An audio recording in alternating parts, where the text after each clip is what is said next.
I want to open up with 2nd Ezra chapter 14. We're going to start at verse 1. 2nd Ezra chapter 14 and verse 1. And it came to pass upon the third day, I sat under an oak, and behold, there came a voice out of a bush over against me, and said, Esdras, Esdras. And I said, Here I am, I, Lord. And I stood up upon my feet. Then said he unto me in the bush, I did manifestly reveal myself unto Moses, and talked with him when my people served in Egypt. And this, brothers, let me ask you, who was this that spoke to Moses in the bush? Who's that? Brother Isaiah. Isaiah? Yes. Okay. It's in 1 Corinthians 10, 1 down, I think. Okay, let's read that. Let's read that. 1 Corinthians 10. Read 1 to 3, I think. Very good. Moreover, brethren, I would not that ye should be ignorant how that all our fathers were under the cloud, and all passed through the sea, and were all baptized unto Moses in the cloud and in the sea, and did all eat the same spiritual meat, and did all drink the same spiritual drink. For they drank of that spiritual rock that followed them, and that rock was Christ. Now that's good. I like that. That's good. But I want the one in Acts. Give me the one in Acts. Acts 7. And verse 35. Acts, So it was Christ during that time, but watch what Acts says.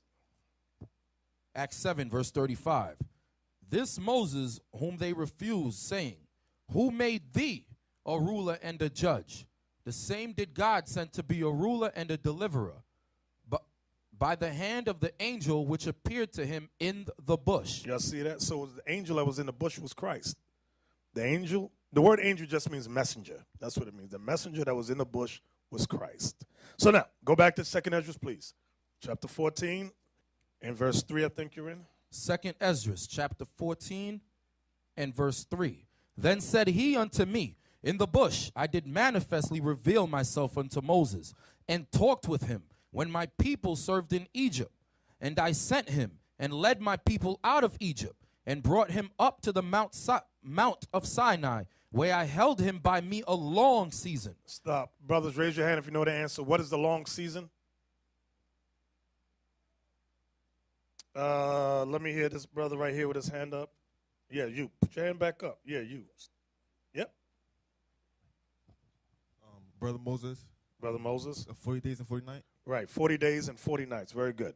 Read on, Captain Isaac. Verse 5. And told him many wondrous things, and showed him the secrets of the times and the end. He showed Moses the secrets of the times and the end. Go ahead. And commanded him, saying, These words shalt thou declare, and these shalt thou hide. So these words, some words were declared clearly, and others was written in parables. That's what it means. Go ahead. And now I say unto thee, that thou lay up in thy heart the signs that I have showed, and the dreams that thou hast seen, and the interpretations which thou hast heard. For thou shalt be taken away from all. And from now I want y'all to see this, that thou lay up in thy heart the signs that I have showed and the dreams that thou hast seen. I want y'all to understand that. So when God gave Moses the understanding from Genesis, remember Moses wrote the first 5 books. He wasn't just telling Moses, and then Adam was created, and then Eve was made. He showed Moses. He didn't just talk it to him. He showed it to him. What's more proof of that? Give me that scripture in Matthew. You know what I want? The Transfiguration. Matthew 17, verse 5. While he yet spake, behold, a bright cloud overshadowed them. And behold, a voice out of the cloud, which said, This is my beloved son. No. Read above it when they saw who he was talking to. Verse 1. And after 6 days Jesus taketh Peter, James, and John his brother, and bringeth them up into an high mountain apart, and was transfigured before them. And his face did shine as the sun, and his raiment was white as the light. And behold, there appeared unto them Moses and Elias talking with him. Now, did Peter, James, and John ever meet Moses and Elijah? So how did they know that was them? the Lord has showed him in the. You ever have a dream, and you know who the people are, for some reason. You can identify people in your dreams many times. So the Lord was showing Peter, James, and John, Moses, and Elijah talking to Christ. Showed it to them. So go back to Ezra. That's all I wanted. They caught it. Who doesn't understand what I'm saying? Raise your hand. Okay. You don't get it? Who don't get it? He showed them. He says, so in their minds, the Lord said, this is Moses, this is Elijah.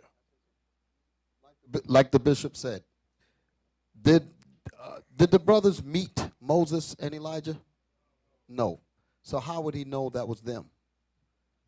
The Most High told him that's who it was. That's what he's saying there. Exactly. So when we go back to 2 Ezra 14. 2 Ezra 14, verse 8. That thou lay up in thy heart. Yeah. I'm sorry. That thou lay up in thy heart the signs that I have showed, and the dreams that thou hast seen, and the interpretations which thou hast heard. So when we get to the wilderness, what's what I want all of y'all to understand? He ain't just going to talk to us. He's going to show us. Everybody, well, I want to know what the missing bricks about, what happened there. Don't worry about it. You just make it to the wilderness. The Lord going to show us all. He's going to show us everything from the time of creation all over again. He ain't going to be talking. He's going to show us. Just saying the way Esau shows us things on their TV, the Most High is greater than that. He said, I'm going to show you the deliverance from Egypt. I'm going to show you what Samson did. And you're going to see the face and go, oh, that look like brother so-and-so. Yo, that might have been, that's you. We're going to see it. We're going to see all the forefathers, foremothers, and what they went through. Y'all got to catch the deepness of what the bishop said when he went to Matthew 17. He first pointed out that the first 5 books was recorded, I'm going to put it that way, was recorded by Moses. That means all of the information that we know in Genesis all the way up to Deuteronomy, the Most High gave him that on that long season. Think about how he had to show Moses about the birth of Esau, for instance, because we wouldn't know about that. Think about how he had to show him the flood, because we wouldn't know about that. All of the information about Jacob, Arphaxad, Peleg, all of Joktan, all them names that are reading about the Tower of Babel, none of that stuff would be known to us. The Most High gave Moses that information to write that down. Think about how heavy that is. Exactly. We don't. Verse 9. For thou shalt be taken away from all, and from henceforth thou shalt remain with my son, and with such as be like thee, until the times be ended. Now, I want you to go to Deuteronomy 34, I think. Deuteronomy 34, verse 4. And the Lord said unto him, this is the land which I swear unto Abraham, unto Isaac, and unto Jacob, saying, I will give it unto thy seed. I have caused thee to see it with thine eyes, but thou shalt not go over thither. Go ahead. So Moses, the servant of the Lord, died there in the land of Moab, according to the word of the Lord. Anybody? Well, actually, that's not the one. I like that, but there's another one. Okay, Numbers 20, verse 12. Read that. Numbers 20, verse 12. And the Lord spake unto Moses and Aaron, because ye believed me not, to sanctify me in the eyes of the children of Israel. Therefore ye shall not bring this congregation into the land which I have given them. That's what I wanted right there. Now, it's the same thing as Deuteronomy 34, but it tells you the reason why it is. How come Moses did not bug out and get angry? All that work Moses did, the Lord said, because you didn't sanctify me, you're not entering the land. It's not a hard question. One hand. 2, 3. And let me see who have not I heard from before. The brother with the purple on around his arm. Yeah. Him. Let me hear him. Yeah. Give me a name. Shalom, Bridget. Shalom. Brother Adriel. Brother what? Adriel. Adriel? Yes, sir. Okay. All right, it's because the Most High already showed them everything, so he knew that they was going to return there one day again. Very good. Moses didn't bug out. He had already seen that he wasn't going to enter the land during the 40 days and 40 nights. He saw that he was going to die before they entered into. He saw it already. And wrote about it. Right, and wrote it down. So I'm going to die over here. And, Then I'm going to be during the time of Christ. I'm going to come down during the transfiguration and talk with him. Then I'm going to be resurrected in the last days. So Moses saw the rest, so he didn't bug out. We bug out. Lord, Moses did all that great work. Lord Jesus, why? Moses saw it all. He saw the second coming of Christ, all that. So Moses was good. So, give me Deuteronomy 33. Let's see some things Moses spoke about. Deuteronomy 33 and verse 13. Deuteronomy chapter 33 and verse 13. So, this is some of the things that Moses saw. Come on. And of Joseph he said, blessed Well, of... jump up above that. It might be verse 1. Let me hear verse 1. Deuteronomy 33 and verse 1. And this is the blessing wherewith Moses, the man of God, blessed the children of Israel before his death. Right. So this is what Moses blessed Israel with before his death. This is based upon the things he saw. Jump down to verse 13. Verse 13. And of Joseph he said. Now, when it says Joseph here, remember, Joseph is the father of, let me raise your hand. Let me see who's thinking. Who knows? Yeah, Ephraim and Manasseh. Right. See that? Ephraim and Manasseh. And Manasseh. So, when we go back to Deuteronomy 33, verse 13, come on. And of Joseph he said. And of Joseph he said, making reference to Ephraim and Manasseh. Go ahead. Blessed of the Lord be his land. For the precious things of heaven, for the dew and for the deep that coucheth beneath. So I was letting you know that Ephraim and Manasseh will have a beautiful land in the last days. Go ahead. And for the precious fruits brought forth by the sun, and for the precious things put forth by the moon. I want you to write this part down. The precious things brought forth by the moon. We're going to touch on that a little later on, but just write that down as a side note. Read. And for the chief things of the ancient mountains, and for the precious things of the lasting hills. And for the chief things of the ancient mountains. We're going to touch on that a little later on, too. Go ahead. Verse 16. And for the precious things of the earth and fullness thereof, and for the goodwill of him that dwelt in the bush. Okay, here's the question. What does it mean? And for the goodwill of him that dwelt in the bush. Every hand should be up. Let me hear this brother here. Yeah. Yep. Shalom, Brother Mashal. Brother Mashal. It means that it's talking about Christ. Very good. It's talking about Christ. Thank you. If you had messed that thing up, oh boy. Go ahead. And for the goodwill of him that dwelt in the bush, let the blessing come upon the head of Joseph, and upon the top of the head of him that was separated from his brethren. Go ahead. His glory is like the firstling of his bullock. His glory is like the firstling of his bullock. Go ahead. And his horns are like the horns of unicorns. And when it says the horns of, it is not talking about the internet. It is not talking about the internet. It's saying that Joseph's sons, Ephraim and Manasseh, are leaders together. That's what it's talking about. They were strong leaders together. Go ahead.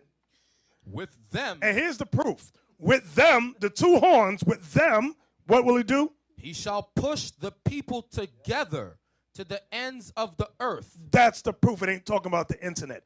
Ephraim and Manasseh would lead the bulk of Israel to the other side of the earth. So Moses saw that great migration when the 10 tribes came on this side of the world. Moses saw that. Go ahead. And they are the 10,000. Now he's telling you who the horns are. And they what? Are the 10,000s of Ephraim, and they are the thousands of Manasseh. Those are the two horns. It is not talking about the internet. Stop watching dumb, unlearned Israelites on YouTube. Give me Hosea chapter 9, verse 13. So Ephraim are the ones we call today Puerto Ricans. Manasseh, the ones we call today the Cubans. Come on. Hosea 9:13. Ephraim, as I saw Tyrus, is planted in a pleasant place. Ephraim, as I saw Tyrus, which is Tyre, is planted in a pleasant place, meaning a beautiful location. Was that it? All I want is 13. But Ephraim shall bring forth his children to the murderer. See that? But Ephraim shall bring forth his children to the murderers. Let me raise your hand. Who are the murderers that Ephraim brought their children to? 1, 2, 3. In the back, glasses. Oh, that's Yahweh Shaiba? Okay. You look different with the glasses on. I didn't recognize him. Who are the murderers? It's talking about the Spaniards, Right. the Edomites. Exactly. Now, well, let me ask you this. Let's say somebody wants to be clever and say, okay, well, during the writing of the book of Hosea, it's not talking about that. This is a prophecy. Okay, it's a prophecy, but did it occur any time else? No. Have a seat. Did it occur any other time? Y'all got to think. This is what I see with Israel. We all, in our mindset, we think the white man has been our only captivity, and that the Bible had no validation until this captivity now. That's not true. Remember, give me Deuteronomy 28:46, please. I want you brothers going to street teaching, you got to know this. You have to know this. Deuteronomy chapter 28, verse 46. And they shall be upon Read the verse thee. above it, I'm sorry. Verse 45. Moreover, all these curses shall come upon thee, and shall pursue thee, and overtake thee, till thou be destroyed, because thou hearkenest not unto the voice of the Lord thy God, to keep his commandments and his statutes which he commanded thee. And they, Meaning the curses, shall what? shall be upon thee for a sign and for a wonder, and upon thy seed forever. Y'all see that? And upon thy seed forever. So the curses that we read about in the Bible shall be upon the Israelites forever until Christ returns. So I'm going to ask it one more time. Go back to Hosea 9:13 now. Read. Hosea 9, verse 13. Ephraim, as I saw Tyrus, is planted in a pleasant place, but Ephraim shall bring forth his children to the murderer. Okay, Ephraim shall bring forth his children to the murderer. Did that happen only during the time of the conquistadors? Because that's who the murderer we bring it up to today. One hand is up.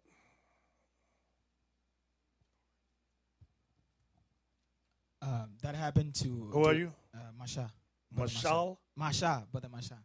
Oh, Mashal. Yeah. Okay, you know I got a short-term It memory. happens during the Assyrian captivity as well.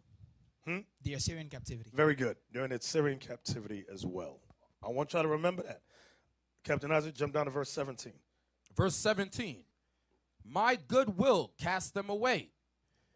My Read again. God will cast them away, because they did not hearken unto him, and they shall be wanderers among the nations. And they shall be wanderers among, it lets you know that Ephraim and the 10 tribes, there's remnants of them that are wanderers among the nation. Let me see who's thinking. What precept is that? What precept could you go to where it says they shall be wanderers among the nations? John 7, verse 35. That's good. I like that. But I want, stay right there. That's good. Give me one in Deuteronomy. Deuteronomy? Yep. I don't have one. Okay. Oh, yeah. Okay, go ahead. Deuteronomy. Who are you? Oh, sorry. Isaiah. Isaiah. Y'all got to keep reminding me so I get the names in my head. Go ahead. Deuteronomy 32:26. Deuteronomy 32:26. That's good. I like that one. But give me one in the curses. Now, those are good. What they're saying, those John 7:35, Deuteronomy 32:26, good. Right here. Shalom, Brother Nathanyel. Deuteronomy 28:64. Very good. Read that for me. Read it. You got it right there. Go ahead, read it. And the Lord shall scatter thee among all people, from one end of the earth unto the other. Right. Very good. And that goes with James 1:1. So, Isaac, read that again for us. Hosea 10:17. Hosea 9. Hosea 9:17. My God will cast them away, because they did not hearken unto him, and they shall be wanderers among the nations. Now, they shall be wanderers among the nations. So that goes into the diaspora of our people. Now, watch this. Watch this. Give me, before I jump, let me see if I wrote it down somewhere. give me the article about political scientists. Political science. Pay close attention. Okay. Isaac, can you see that? Can you read this for me? Yes, sir. University of Hawaii's news. Political scientist rebuts myth of Puerto Rican natives' extinction. Because there was a myth for a short time that the Boricua Indians had been extinct, which is ridiculous. Wait, let me ask you a question. How do we know, listen, brothers, y'all on the street teaching, how do we know races have not been extinct on the earth? What scripture would y'all go to? Let me hear it. No, right next to you. Yeah, he had his hand up. Let me hear him. Shalom, Brother Shalom. Luke. Baluch? Luke, Oh, Luke. in Ecclesiastes, when it says there is no end to the people. Very good. Fine. Where's that at? Ecclesiastes chapter 1, what verse? Oh, 4:16. Thank you. You know I'm getting old. Write that down, brothers. There's no end of all the people. So for them to say any race is extinct is a lie. So let's read the article. I want y'all to listen very good. Tony Castanha grew up in Hawaii's eating Chinese food and aware of his mixed blood, which also includes Portuguese and English ancestors. He studied in Seattle, lived in Europe, and taught in Japan. Long active in the Hawaiian movement, he wrote his University of Hawaii's master's thesis on the effects of Hawaiian sovereignty on the non-native population. But it is the Jabaro blood. Hibaro. But it is the Hibaro blood of the Puerto Rican immigrants on his mother's side of the family that called to him. Aware of his cultural identity and prompted by curiosity about that island's experience with colonialism, the University of Hawaii at Manoa ethnic studies instructor turned his eyes to the Caribbean. The Hibaro or Boricua are the indigenous peoples, the Indians encountered by Columbus on the Borican, the native name for Puerto Rico. Subjected to colonialism, they were considered virtually extinct as a people by the mid-16th century, and the refrain has been made over and over. Castanha refutes that notion in his new book, The Myth of Indigenous Caribbean Extinction.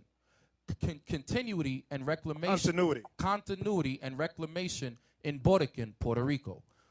Whole communities of Hibaro people survive today, he said. The myth of Boricua extinction results from history written through colonial eyes. That's very important. The myth of Boricua extinction results from history written through colonial eyes, means written by the white man. Go ahead. The myth of Boricua extinction results from history written through colonial eyes, he explained. Castanha used ethnographical data, turning to family histories gone underground and accounts gathered from artisans, academics, activists, cultural practitioners, elders, campesino farmers, curandores, healers, and espiritistas, shamans. The book, which draws on his research as a UH Manoa doctoral student in political science, documents 5 centuries of remarkable resistance and cultural continuity. Now listen good to this paragraph. I look at the cultural continuity of people in Puerto Rico, he said. People practice old traditions in agriculture, such as planting by the moon. Stop. What is that? What verse is that? We read it today. Only one hand is up. All right, we got 3. Okay, let's go in the back. Let me hear somebody back there. Hey, shalom, Bishop. Shalom. This is Soldier Aaron. Deuteronomy 33 and 14. What did it say? What did it say, Aaron? It's the prophecy on the moon. What did it say? And for the precious fruits brought forth by the sun, and for the precious things put forth by the moon. Very good. That's what that's going into. Such as planting by the moon. I remember at the old school, I remember my Shah used to always say, if you want something to grow, plant it when the moon comes out. He said when the full moon comes out, which is, as we know now, is the new moon. He used to always say, I didn't get it then, but now in my old age, I understand it. Captain Yashua was upset at the way you're pronouncing Hibaro and the other Spanish words. So go back to that paragraph. I look at the cultural continuity of people in Puerto Rico, he said. People practice old traditions in agriculture, such as planting by the moon, mixing different plants and planting in mounds, as well as spiritual practices and use of medicinal plants. Indian words persist in the names of places, foods, and plants, and Indian accents prevail in many Spanish words spoken. I've made many trips to Puerto Rico. I feel a strong cultural connection. I'm mesmerized. He said, I don't deny my other backgrounds. They just don't touch me like my Native American background. Come on. In Puerto Rico, as in Hawaii, there is a resurgence of native culture, he observed. The indigenous Jibaro provide the root culture in Borican. Go ahead. Puerto Ricans in Hawaii. The colonial experience of Puerto Rico and Hawaii isn't just an academic comparison. After the Great San Sirocco hurricane and famine, more than 5,000 Jibaro were brought to Hawaii as laborers for the sugar plantations via 11 voyages at the turn of the 20th century. Stop. What scripture is that? What scripture is that? It said 5,000 Jibaro were brought to Hawaii as laborers. Another word for laborers is what, brothers? Slaves. What scripture is that? Come on. Yes, just pick somebody. Give me a mic. Shalom, Brother Adam. Brother Adam? Yes, sir. Okay. That's Deuteronomy 28:68. Very good. Deuteronomy 28:68 about the ships. What else? We just read it in Hosea. I want the one in Hosea. Masha, he was giving to the murderers. His sons were giving to the murderers. Something else that we read. They would, Jonah, let me hear you.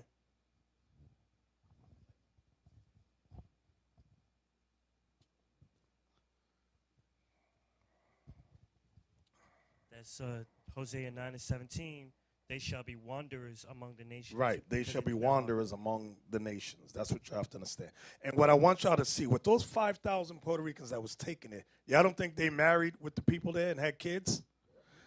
Like, what's that new singer? The little singer we thought was Hawaiian, but he's Puerto Rican? Bruno Mars. Bruno Mars. Because a lot of times we be on the street, no, you're not Israel, you're not. We got to stop telling people they're not Israel. Let them say they're not Israel. Just teach the history, teach the Bible. That's why the Lord said, give me that one in Timothy, you know what I want? About endless genealogy. Give me that, give me that. This is why we got to be careful. Yes, your pedigree is based upon your fathers, but let me tell you, teachers something. How many of you can go back 3 or 4 generations? Not a lot of you. Some of you don't know your fathers. But we're quick to tell others, you're not Israel. Be careful with that. The Most High will hold you to account for that. Read that. First about, don't give heed. 1 Timothy 5, there's one in Titus also. Come on, y'all.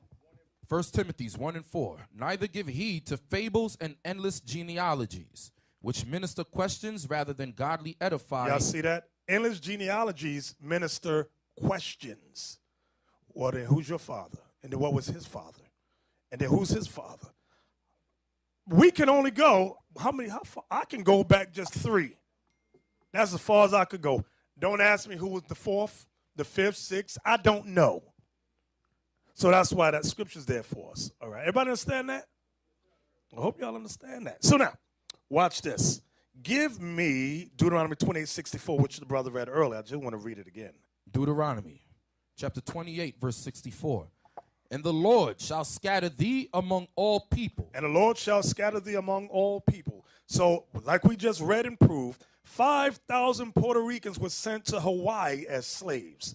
Now, when we went in Puerto Rico, Captain Zeph can bear witness, we went to a sugar plantation, okay? And they showed us how the Indians were slaves there prior to the blacks coming, okay? And it had certain, you want to speak on it, Captain Zeph? It was a sugar plantation in Puerto Rico we went to, and they showed us that the indigenous people, the so-called Indians, which is the tribe of Ephraim, they were slaves before they brought the Africans over. And they gave them all Spanish names. And then he was showing us a list of names. He said, if you notice, some of the slave names sound like Jewish names or English names. He said because some slave masters, they were not Spaniards. Some of them were of other Edomite nations and gave their slaves their names. So that's why you may see some Puerto Ricans who have German last names, Dutch last name, like there's a famous Arturo, Schomburg. Schomburg, that's his name. Schomburg, which is a German last name. Okay. And there's a famous baseball player too. His name is Bernie Williams, and he's an Ephraimite. Y'all see that? So that's why we have to know a little bit about history, and when we teach with understanding. Christ said, I came not to destroy men's lives, but to save them. Okay? So, from there, give me Hosea, Captain Isaac, Hosea chapter 8 and verse 14. Hosea chapter 8, verse 14. For Israel hath forgotten his maker, and buildeth temples, and Judah hath multiplied fenced cities. But I will send a fire upon his cities, and it shall devour the palaces thereof. So you see there where it says Israel hath built temples. Go, give me the next article. The pyramid, I'm sorry, hidden pyramid. Okay. So this is a temple. Okay. Hidden pyramid found in, I don't know how to pronounce it, Jayuya, Puerto Rico. Excuse me for my bad pronunciation. You know, Puerto Rico always make it seem like they're exclusive with Spanish. And all the other Spanish-speaking brothers be saying that the Puerto Ricans got the word Spanish. Be all broken Spanish, all jacked up. When y'all see the video, you got Captain of Parham and Captain Joshua teaching going, ¿cómo se dice? What's the word for car? Carro. Yeah, carro. You watch, and they be quick to try to correct somebody. Read that. Read this article. No, I want to read the words. Reputable news source. A man found what seems to be an Aztec pyramid while he was looking for carambolas in the Caruya jungle. According to him, the structure measured about 3 stories high, but it is estimated that half of the structure is still buried underground. So half of the structure is still buried underground. Go ahead. Archaeologist Chio Pagan commented that the find will rewrite the island's complete history. Y'all see that? Archaeologist Chio Pagan commented that the find will rewrite the island's complete history. Because when you really look at the Taino Boricua history, it's very little. It just starts with slavery. And even when you compare their history with the Aztecs and the Mayans, you can see that they had history pre-Columbus. But with Puerto Rico, it's like they were nobody before Columbus. But with this find, it proves that they had a history prior to that, although we already knew that. Go ahead. Right now, there is a dispute on who will take over the archaeological dig. What white man's going to take it over? Go ahead. Since hundreds of unemployed Puerto Rican archaeologists fight over the priceless find. Now, we met an archaeologist, Nathanyel Rodriguez. Yes, we did an interview with him. We're going to show you pictures on him. Go ahead. The police had to be called to cordon off the area. No arrests have been made. So you can't even go into this place yet. And Esau, they found some stuff in there. They're robbing whatever's been left behind. They're robbing it. That's what they do. Okay. Now, Bishop. Yes. Also, when the sister Rose, when she saw the pyramid that she saw, she was just driving by and she just happened to turn back because she saw it from her peripheral. And she said there was gates, and the gate just happened to be open. But as soon as she did the video, someone kicked her out. Yeah, you see that? Y'all see that? But you sisters be on point. Y'all just keep hope alive. Keep hope alive. Now, the argument always is, well, if you're the Israelites, how come y'all don't still be building pyramids? Well, this is proof that we're the Israelites. We got pyramids. Give me that in 1 Maccabees, chapter 13, verse 27 and 28. We always build pyramids. That's what we do. And in order to build a pyramid, that structure that we just saw, you got to know mathematics, arithmetic, astronomy. You can't be a Hebrew. Y'all don't know what I mean. Anyway, you can't be a dummy. A mountain goat herder somewhere. You have to be smart and have an intellect. Okay? Come on. 1 Maccabees 13. 27 and 20. Verse 27. Simon also built a monument upon the sepulchre of his father and his brethren, and raised it aloft to the site, with hewn stone behind and before. Moreover, he set up 7 pyramids. So the Israelite Simon set up 7 pyramids. Go ahead. One against another, for his father and his mother and his 4 brethren. Was that it? And in these he made cunning devices, about the which he set great pillars, and upon the pillars he made all their armor for perpetual memory. You know what these cunning devices are? Like, when y'all look at the movies, Indiana Jones and all that in the Temple of, I don't know if that's the right movie, but he goes into the pyramids and they got these traps and things in there when they walk. I don't know the movie's name. Y'all correct me, y'all movie buffs. But you go in, they got these devices set up that if you stand on this, the rock goes down and something comes out the wall and jacks you up. Y'all know what I'm talking about? Yeah, thank you. Cunning devices, that's what Simon was creating in these pyramids. Cunning devices. And you know, Esau obviously destroyed them things to the ground. Give me Exodus chapter 1, verse 11. Exodus chapter 1, verse 11. Therefore they did set over them taskmasters to afflict them with their burdens. And they built for Pharaoh treasure cities, Pithom and Ramses. So Pithom and Ramses are located in the Valley of the Kings, where you have what's called temples. What another word for temples are pyramids. That's what they have there.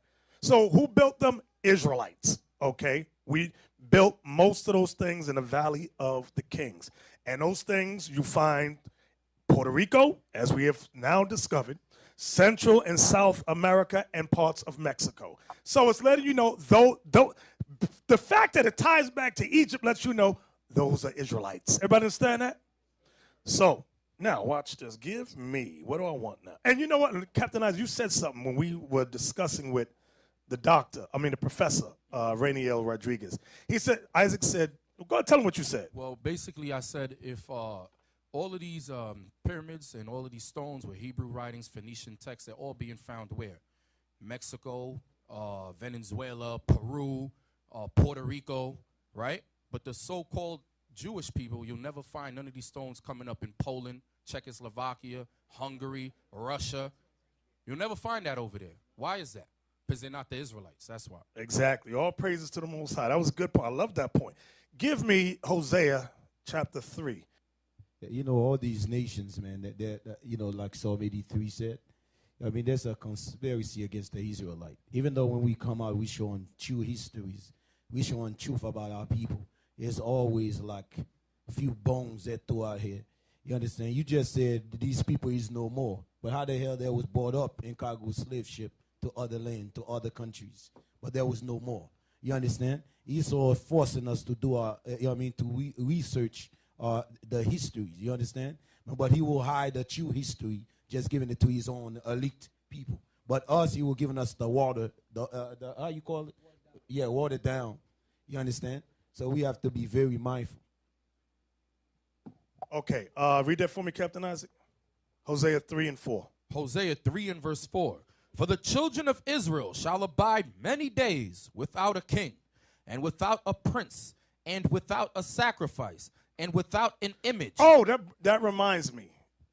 Read the first part of that again. It just popped into my head. For the children of Israel shall abide many days without a king. Many days without a king. Now, give me Deuteronomy 28. This is for the stupid, what do they call themselves? Christian apologetics. The pathetics. Alt-right Christian apologetics.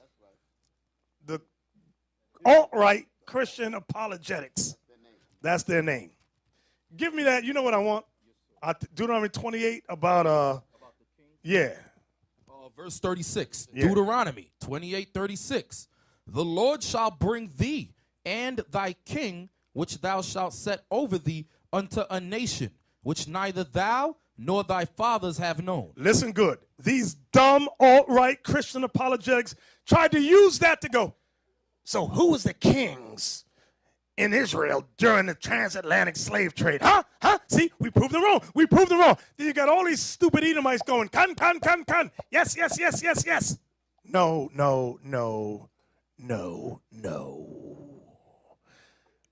The last king of the nation of Israel, I'm wording it like that specifically and purposely, the last king of the nation of Israel that went into captivity was Zedekiah. Okay?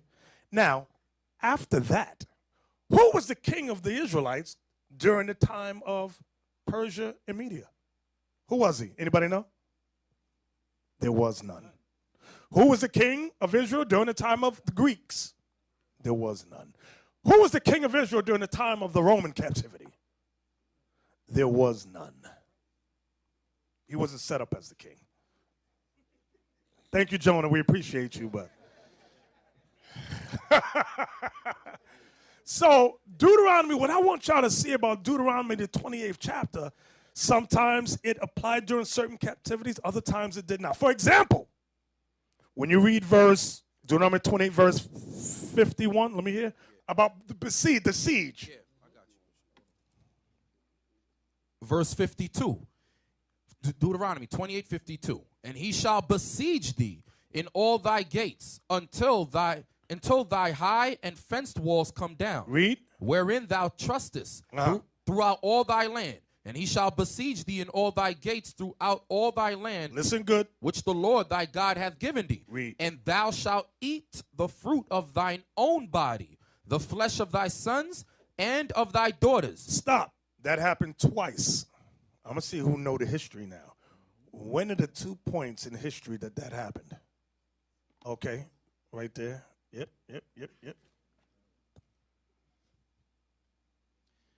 Shalom, Brother Ariel. Brother Ariel. Yes, it happened once during the Romans when Titus came and besieged Israel. Yep. And the other time was during the Babylonian captivity. Very good. Very good. So the 2 times it happens during the Babylonian captivity and the Roman captivity in 70 AD. That didn't happen during the Persian Median captivity, nor the Greeks. So now, now you alt-right Christian apologetics? Now what? Don't try to convince an Edomite. This is not their book. Their job is to try to go against God's word because they hate the one true God. And they hate us as a people. Understand that. Keep that in your minds. Now, give me, where were we reading before? Hosea 3 and 4. Let everything else go, Captain. Hosea 3 and 4. For the children of Israel shall abide many days without a king, and without a prince, and without a sacrifice, and without an image, and without an ephod, and without teraphim. What is teraphim? Teraphim. Look it up over here. Teraphim. Show them how to spell it. Teraphim. Now I want that top one that you got right there. Small images or cult objects used as domestic deities, or oracles by ancient Semitic peoples. Now, give me the photo. I'm going to show you an example of a teraphim, an object, a small image. This, zoom up close. This was the interview that Captain Isaac, Captain Joshua, myself, and Captain Arparium and Captain Zeph had with Rainier Rodriguez. Zoom in on the object in his hand. Can you? This is what is called a teraphim. Now, if you can't get too close, but it has Hebrew writing on it, and it has a face on the front. Okay, that is what is called teraphim. How many of you saw the movie Gladiator? Remember, he has small objects, those little rock dolls. That would be called teraphim. Like what we got, like what we give our kids today, those little dolls and things, that would have been called a teraphim, meaning little small objects. Sometimes the object represented someone in your family, like this is in honor of my grandmama, she died, such and such. This is in honor of my auntie, she died. And you would have her name scribed on it, written on it. Today, we also have, it's technologies and whatever, you got pictures now. You got Captain, let's say I wanted a teraphim of Isaac or Joshua, and we didn't have photographs. I would carve something and say, put Isaac's name on it, or put Joshua's name on it, and that would be a teraphim to remind me of them. Everybody understand that? Go back now to the scripture, Hosea 3 and verse 4. Hosea 3 verse. Oh, so now another thing he said, I don't want to forget this. He said there were 800 findings. 800, correct? Yes, sir. And they were taken by, most of them, not all of them, were taken by Britain. Who else he said? Britain, I think some went to Spain as well. Britain, Spain, and somewhere else he mentioned. Right, they left him with maybe 10 or something like that. He got about 10. But he said nobody wants to confirm the authenticity of those objects or disallow or say that. He said because if they admit that those are authentic, that means the history of Puerto Rico will change forever. That means they did not walk up to Columbus and say, "Hey, ¿cómo está, amigo?" like some of you Puerto Ricans think you did today. You didn't speak no damn Spanish. So the rock shows you the language they spoke. He said it was an ancient Semitic language. You know, he said he's not political nor is he religious, okay? He just wants one of these quote unquote what was the word? Reputable, what was it? Epigraphers or whatever that word was he used to say that it's authentic. We would say they ain't gonna do it. Them white people ain't gonna do it. Because that means all the people in Israel got to get the F out. That's what it means. Because if the Puerto Ricans are Israelites, that means the people over there in Israel got to go. I mean, we got a problem. Exactly. So they're never going to say these are authentic. Now, this is another reason they're not letting nobody in the pyramid net yet. They got the police all around. No, you can't come in here. Think about whatever's on the walls. They said change that, knock that down. Remember what's the little short man's name? Not Joshua, the midget, the shorter guy. I'm getting on Joshua today. I'm sorry. The guy that was shooting everybody, shooting the noses off the pyramids. Oh, that's Napoleon. Napoleon. He said, they're black. We got to disprove that. Shoot the nose off. Aim, ready, aim, fire. Boom. Blew the noses off. So that's why Esau says Egyptians were white people. If they had left the noses there, you would be more so to identify that they were black. You know how many Edomites to this day believe the ancient Egyptians were white folks? It's like, are you stupid and retarded? Egypt is where? It's in Africa. That leads me to the next thing. I don't know if I showed you the video. I showed some of y'all the video. I showed you, Zeph. Was that it? Yeah. Huh? Yeah, we saw it in Puerto Rico, right. Remember, you could walk from Israel into Egypt, right? So where's Israel? Israel's in Africa. Esau put the term Middle East so that when you think Israel or Egypt, you think Arabs or white folks. It's a mind game.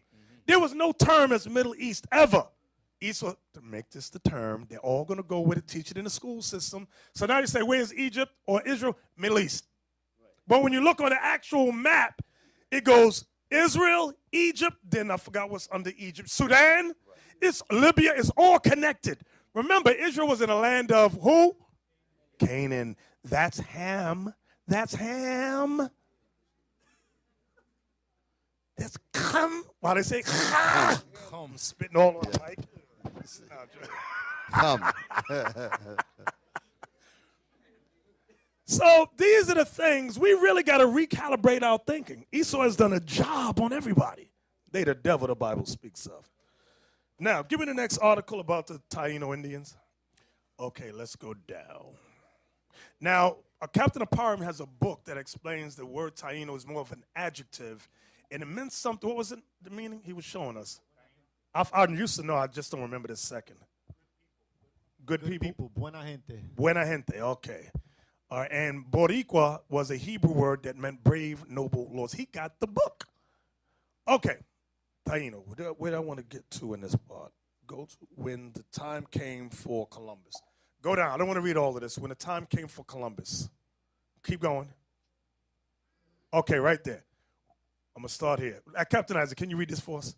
When the time came for Columbus to return to Spain, he did not have nearly enough gold to pay for his expedition. So he had his men round up 1,000 of the very biggest and strongest Taino. They found they could only fit 500 of them in the stinking holes of the ships. So Columbus took those 500 aboard to be sold at the slave market in Seville to raise money to repay the king and queen. And he gave the other 500 Taino to Spanish colonists. Over 250 of the Taino died en route to Spain, and their bodies were tossed overboard. This is Deuteronomy 28, verse 60. So that's why y'all keep listening to some of these dumb black Hebrew Israelites that say the Puerto Ricans didn't go through the slave trade like we did. Yes, they did. Then shut the hell up. and learn history. Just be quiet. Shh. Don't talk. Don't ever talk again. You don't know anything. Be quiet. Cállate la boca.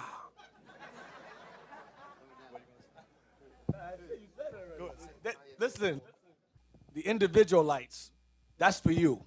That is for you. Because they keep denouncing Northern Kingdom all the time. It's too many facts there for you to be this stupid. It's ridiculous. They were put in slave ships and tossed overboard just like the so-called Negroes are tossed overboard. That's why the sharks would follow the ships and change the damn sharks would change their routes to follow the ships to eat the bodies off the ships. And you don't think that while they was in Spain as slaves that you don't think they multiplied? You know, brothers from the UK went. Tell them what happened. The brothers went over there to Spain to hand out flyers and so forth. And what did they discover over there? They had like museums and so forth and different. They said there was thousands of Puerto Ricans there and Dominicans in Spain. So we got to go there, go teach. So they went there on a fly mission. Guess what? We going again, and we going to set up camp, boots on the ground, and blast them to hell and back. So see, there's so much history that America has a censored history. Take the mic from. Just read it. Deuteronomy 28:68. This is for the naysayers out there. Just want to rub it in your face. So it said they found they could only fit 500 in the stinking holes of the ships. So Columbus took 500 aboard to be sold at the slave market in Seville, Spain. Just read the scripture. Deuteronomy 28:68. And the Lord shall bring thee into Egypt again with ships, by the way whereof I spake unto thee. Thou shalt see it no more again. And there ye shall be sold unto your enemies for bondmen and bondwomen, and no man shall buy you. No man. Now, you know how they teach so-called Puerto Ricans how they're first and foremost Spaniard, no mestizo, then they're native, and then they're black. You heard that story before? Mm-hmm. They go, oh, well, Puerto Ricans make up 3 different nationalities. That's the lie. So this guy, this is a recent article. Go down. Indigenous Puerto Rico DNA evidence upsets established history. Because the established history is that they're first and foremost Spaniard, then native, then Negro, which is a lie. He says history is written by the conquerors. The native peoples of North America know this all too well, as they are still trying to bring the truth to light. Now their long-lost Caribbean cousins are beginning the same process. They're the same people. You know that. It's an uphill battle. Most Puerto Ricans know or think they know their ethnic and racial history, a blending of Taino, Indian, Spanish, and African. That's what they say. Students of the islands past have read the same account over 300 years, for over 300 years, that the native people and their societies were killed off by the Spanish invaders by the 1600s. So they say, see, they killed them off, so you guys are primarily Spaniards. That's what they teach them. It was always noted, though, how many of the original colonists married Taino women or had Taino concubines, producing the original mestizaje, or mestizaje, I think, mixture, that when blended with African would produce Puerto Ricans. So that's, they would say, see, so you guys are us, you're Spaniard. Then you're native, then you're black. That was the order of operations at first. This guy goes, no, that's a lie. Those first unions, according to the conventional wisdom, meaning lie, explain why some Puerto Ricans have a little bit of native heritage. Mainly we are Spanish, we are told, with a little African blood and far away from Taino ancestry. But the order of that sequence will have to change. Dr. Juan Martinez Cruzado, a geneticist from the University of the Puerto Rico, Mayagüez, who designed an island-wide DNA survey, released the final numbers and analysis of the project in 2003, which is very recent, and these results tell a different story. According to the study funded by the U.S. National Science Foundation, that's their mistake, 61% of all Puerto Ricans have Amerindian DNA. 27, which would be Israel again, from the other side, Ephraim also, and 12% Caucasian. So they're primarily native, not Spaniard, native, Northern Kingdom. So the white thing is garbage. The whole white side is basically trash. It's a lie. It's the Northern Kingdom that was brought from the western coast of Africa, That was Ephraim from the coast of Africa brought over, and the natives are already, Ephraim was already over here. That's what they are. Primarily all Ephraim. No matter how light they are, how dark they are, they're primarily Ephraim. That's what he's saying here. All right? Exactly. Now, let's see what God says. Give me Hosea 7. Hosea chapter 7 and verse 8. Ephraim, he hath mixed himself among the people. Ephraim is a cake not turned. So the Lord is saying that Ephraim, read it again. Ephraim, he hath mixed himself among the people. So it's telling you history. Ephraim mixed himself amongst the people. Go ahead. Ephraim is a cake not turned. You're going to have Ephraim that's very light and very dark. Go ahead. Strangers have devoured his strength. Now that's the white man. Strangers have devoured his strength. Go ahead. And he knoweth it not. And he knoweth, Ephraim knoweth it not. Yea, gray hairs are here and there upon him, yet he knoweth not. Because these strangers started to change history. That's why most Puerto Ricans don't even realize they were slaves. They don't know no history. The strangers did that. The white man did that. When we were on a tour on the sugar plantation in Puerto Rico, you had a bunch of, I don't know if they were Puerto Rican. Who were the ones with us? Where were they from? It was Ephraim too? A lot of them didn't know nothing. Dumb as a rock. Okay, silly dove. Okay? So it's telling you that they mixed themselves. Now, the proof that they mixed themselves, give me another scripture precept for that. 1 Ezra 8 and 7. 70, I'm sorry. 8 and 70. And here's a question. Did this mixing of the nations with Ephraim start with the white man, brothers? No, started with the Assyrian captivity. They were doing that. Okay. Read that. 1 Esdras chapter 8, verse 70. 1 Esdras 8, verse 70. For both they and their sons have married with their daughters, and the holy seed is mixed with the strange people of the land. Y'all see that? And the holy seed is mixed with the strange people of the land. Go ahead. Was that it? And from the beginning of this matter, the rulers and the great men have been partakers of this iniquity. So now, yeah. Something wrong with your mic. You know that the history that they're showing you that these people been mixing from years. That's what God called them Gentile. Because when you lost your culture, what they're going to call you? Gentile. Because you learn the other people way. They cannot call you Israel. We don't know nothing about Israel. That's why these people have to understand. When you're looking at the study of Paul have to refer to the Israelite as Gentile. Because there was prophecy in Isaiah that was going to call Gentile. There was prophecy in Ezra that was going to call Gentile. So he cannot say Israel, but that was not the time for him to say Israel because everything go by time limit. That's why these dumb Israelites don't understand. And one time, Paul could not say Israel. He have to refer to him as the Gentile. You understand? Yeah. Exactly. Go back to Deuteronomy 28:68. I got to bring this up for those dumb, stupid, alt-right Christian apologists. Whoever joins them, you're an idiot.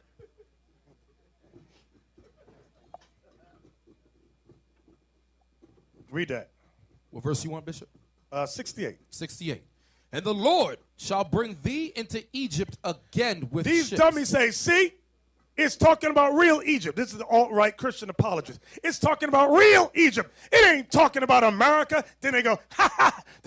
They so dumb. They think that Egypt is talking about another country. It's talking about real Egypt.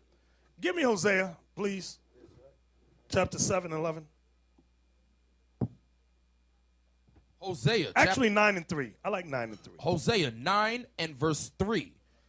They shall not dwell in the Lord's land. Israel would not dwell in the Lord's land. Go ahead. But Ephraim shall return to Egypt. But Ephraim shall return to Egypt. Let's see if it's real Egypt. Go ahead. And they shall eat unclean things in Assyria. So, you see that? Do y'all see that? That Egypt there is talking about Assyria, because that's when it began with them.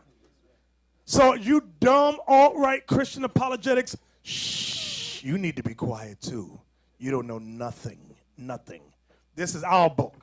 This is the mindset we all got to take. This is our book. You don't tell us about our history. Just be quiet. That's like somebody opening up your photo album, telling you who your aunt is and who your uncle is. Dumb as hell, then you listening to them. No, these are our people. You just be quiet. I want to drop some F-bombs when I can. Be quiet. This is our book. Shafup. Yeah, Shafup. Thank you. I like that one. Give me the next article with the video. 8 atrocities. Give me that one. 8 atrocities committed against Puerto Rico by the United States. Oh, you know, they're voting tomorrow whether or not to be a state or to remain as they are, a commonwealth. And the same thing is going on with Haiti to decide whether or not America is going to make them a state as well. But guess what? All this is going to be to the benefit of the Most High. Esau doesn't want Puerto Rico or Haiti to be a state because they love them. Oh, on the contrary. They just found some resources there. So you know what? We need this stuff here. Once the Clinton Foundation went to Haiti, they said, hey, look at all this wealth here. Yeah, let's accept them. Let's adopt them for a couple of years. Yeah. Then later on, we just dump them.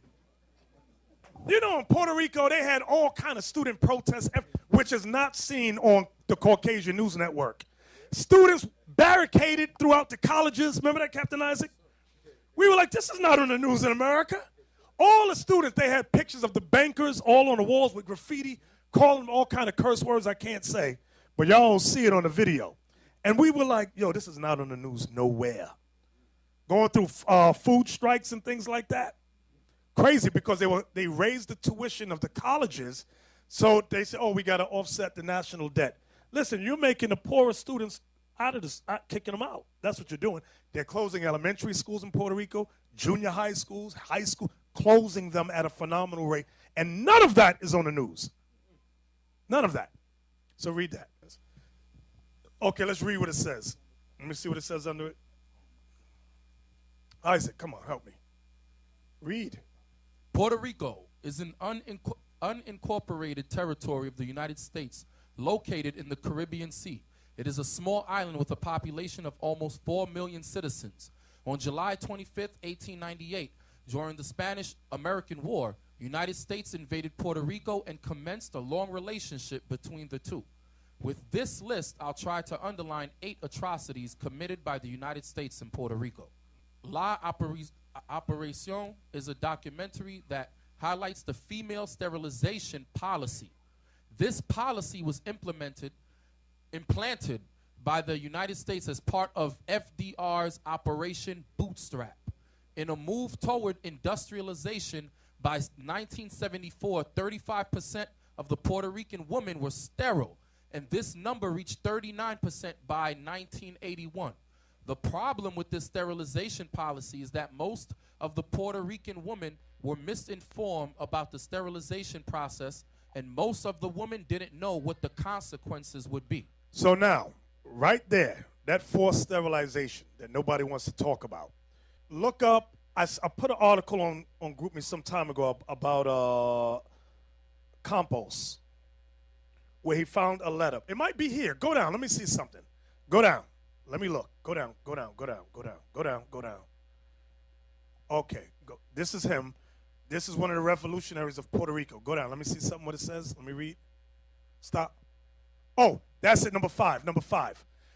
Now, this Dr. Cornelius Rhodes, this Edomite, this devil, Albizu Campos had found something written by this guy, and I want y'all to see what was said. Come on, let's read it. Captain Isaac, I want you to read it.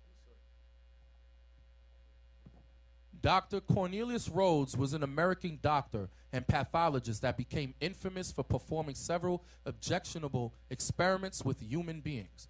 In 1931, sponsored by the Rockefeller Institute, Rhodes deliberately infected several Puerto Rican citizens with cancer cells. You see that? Infected several Puerto Rican citizens with cancer cells. That's the... So for you Puerto Ricans that love these Edomites, it's really beyond me. Go ahead. Supposedly, 13 of the patients died. Dr. Rhodes once said in a written document, the Puerto Ricans, sick, are the dirtiest, laziest, most degenerate and thievish race of men ever to inhabit this sphere. Now, don't they say that about black people? Same thing.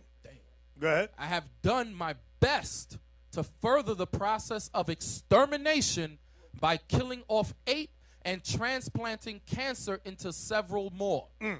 All physicians take delight in the abuse and torture of the unfortunate subjects. They take delight. Do y'all see that? These Edomites take delight in the abuse and torture of our people. Go ahead. An investigation done in 2003 by bioethicist Dr. J. Katz found that the accusations were well-founded and documented. Now, what happened with reparations for them? None. You don't get none. You Puerto Ricans, they don't care. You ain't getting a penny. Nunca. Nada. Nothing. You ain't getting nothing. You see how the way they wrote this? We see where it says, in the abuse and torture of the unfortunate subjects. These are these people saying it. You notice that it's in quotes, because that's how they feel about the natives there. That's how they feel about Ephraim. That's what they're saying. They actually refer to Ephraim as unfortunate subjects that are worthy of torture and abuse. They never even addressed them as the Israelites, never addressed them as people of significance. Exactly. Give me Hosea chapter 9 before we continue. Hosea chapter 9. Let's start at verse 11. Hosea chapter 9 and verse 11. As for Ephraim, their glory shall fly away like a bird from the birth and from the womb and from the conception. Though they bring up their children, yet will I bereave them, that there shall not be a man left. Yea, woe also to them when I depart from them. So this is a prophecy of the Lord saying, I'm going to kill the children that these women bring forth in Puerto Rico. So so for many of our people, I think I might be the white man. No. The Lord said he was going to kill a lot of them kids, a lot. So don't worry. Go ahead. Ephraim, as I saw Tyrus, is planted in a pleasant place.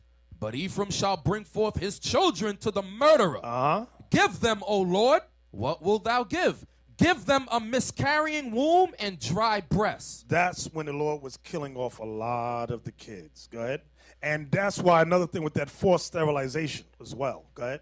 All their wickedness is in Gilgal, for there I hated them, for the wickedness of their doings. So the Lord hated Ephraim for the wickedness of their doings. Go ahead. I will drive them out of mine house. That's when they were forced out of the land of Israel. Go ahead. I will love them no more.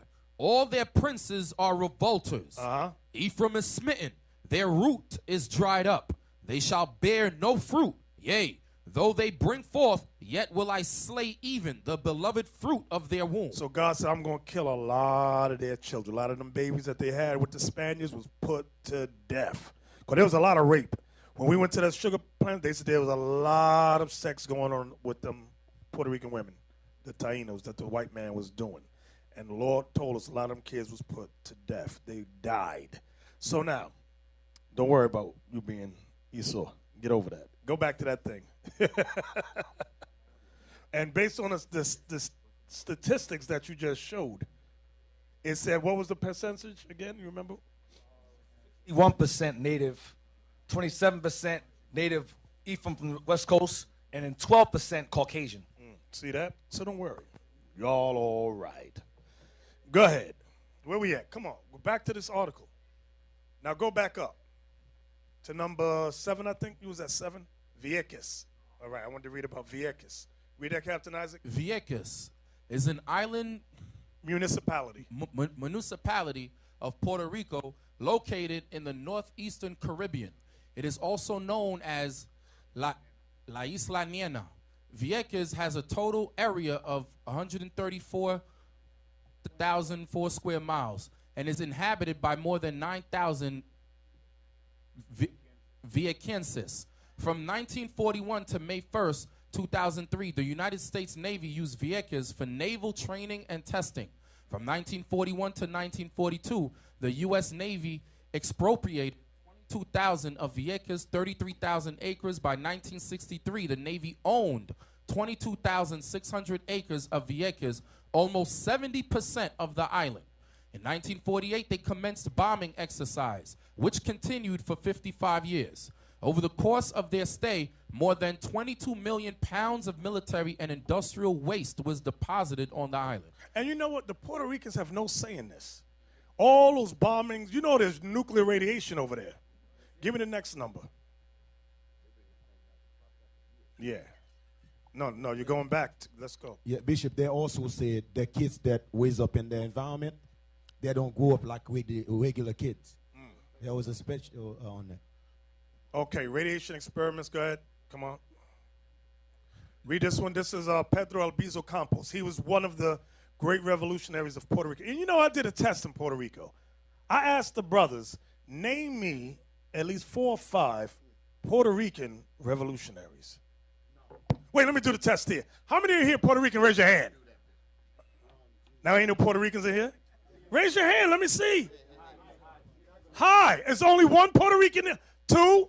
Okay. Anybody else? Anybody else? You know there's more Ephraim in here than that. At the end of the class, brother say Ephraim, All right. and it be all over the place. Why ain't Abby else So where they hand? at? Oh, I asked you in Puerto Rico. Okay, Joseph, stand up. Give us 4. Just give us 4. Okay, 2. Give me 2. Damn. All right, Brother Baruch in the back. You Puerto Rican. Name me 2 revolutionaries from Puerto Rico. Hey, you Dominicans, I see y'all laughing. We'll put it on you too. You're going to be sitting there going, But they know about those parades, though. Yeah, y'all know about the parades. So, now, Captain Isaac, can you put the link? Remember, you sent me a link, and I want all of them to get it. I want them to get it. This is why, now, Isaac, I want you to get, now I got you doing 2 things. Hey, Shem, can you read for Isaac while he's doing that? I know, Captain Zeph, Shem, look at me. Read Deuteronomy 28, verse 64.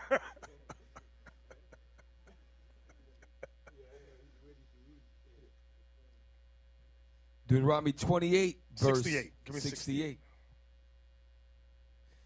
And the Lord shall bring thee into Egypt again with ships, by the way whereof I spake unto thee. Thou shalt see it no more again. Now we're finding out that this has happened to the Latin tribes as well. Go ahead.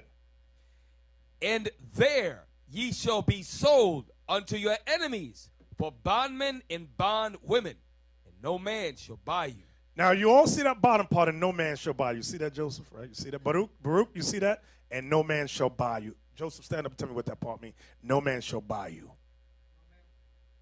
Take that mic right there. No man will redeem you. Right. No man shall redeem you or save you. So this is why you have to know the various revolutionaries who tried to save and redeem our people. We all know the ones in America. Everybody here know the ones in America. We always go through Martin Luther King Jr., Malcolm X, Marcus Garvey, Medgar Evers, SNCC, Black Panthers. But when we in Puerto Rico now, they ain't thinking about Malcolm X, Martin Luther King.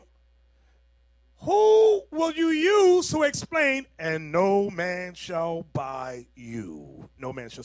Now, we knew a few. Pedro Albizu Campos, we went over that. Now, there were a lot more names that there's a list. We're going to put it up for y'all. Okay?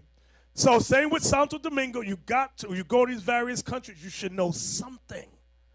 Some type of history, okay? Like the sister that came from the Congo who went to Dallas.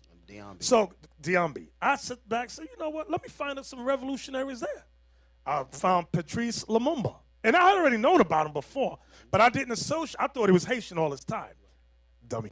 I found he was from the Congo. Oh, this guy. I remember this guy, reading about this guy years when I was in that Afrocentric stuff. He was one of the first guys over there. Okay, what are we looking at, Isaac? Can you explain it? Can you explain on the mic? This is a list of the people from Puerto Rico that rose up against Esau. Gives you a whole list, and it starts from all the way from the caciques all the way till now. Now, what does cacique mean? It means kings. The kings. Okay, go down. Let's see the names. So you Puerto Ricans online, there's some key people. Familiarize yourself with these names. You want to go to these different lands, these different countries, we got to know some of these. You ain't got to know them all, but at least know a few. Okay? Everybody understand what I'm saying? Okay? Okay, let's go back to the article now. So that was on, that list was from Wikipedia, and you typed in, what did we type in? I typed in the revolutionaries of Puerto Rico. Revolutionaries of Puerto Rico. So you brothers and sisters from Santo Domingo do the same thing. Mexico do the same thing. Okay. Oh, look up, do me a favor, you.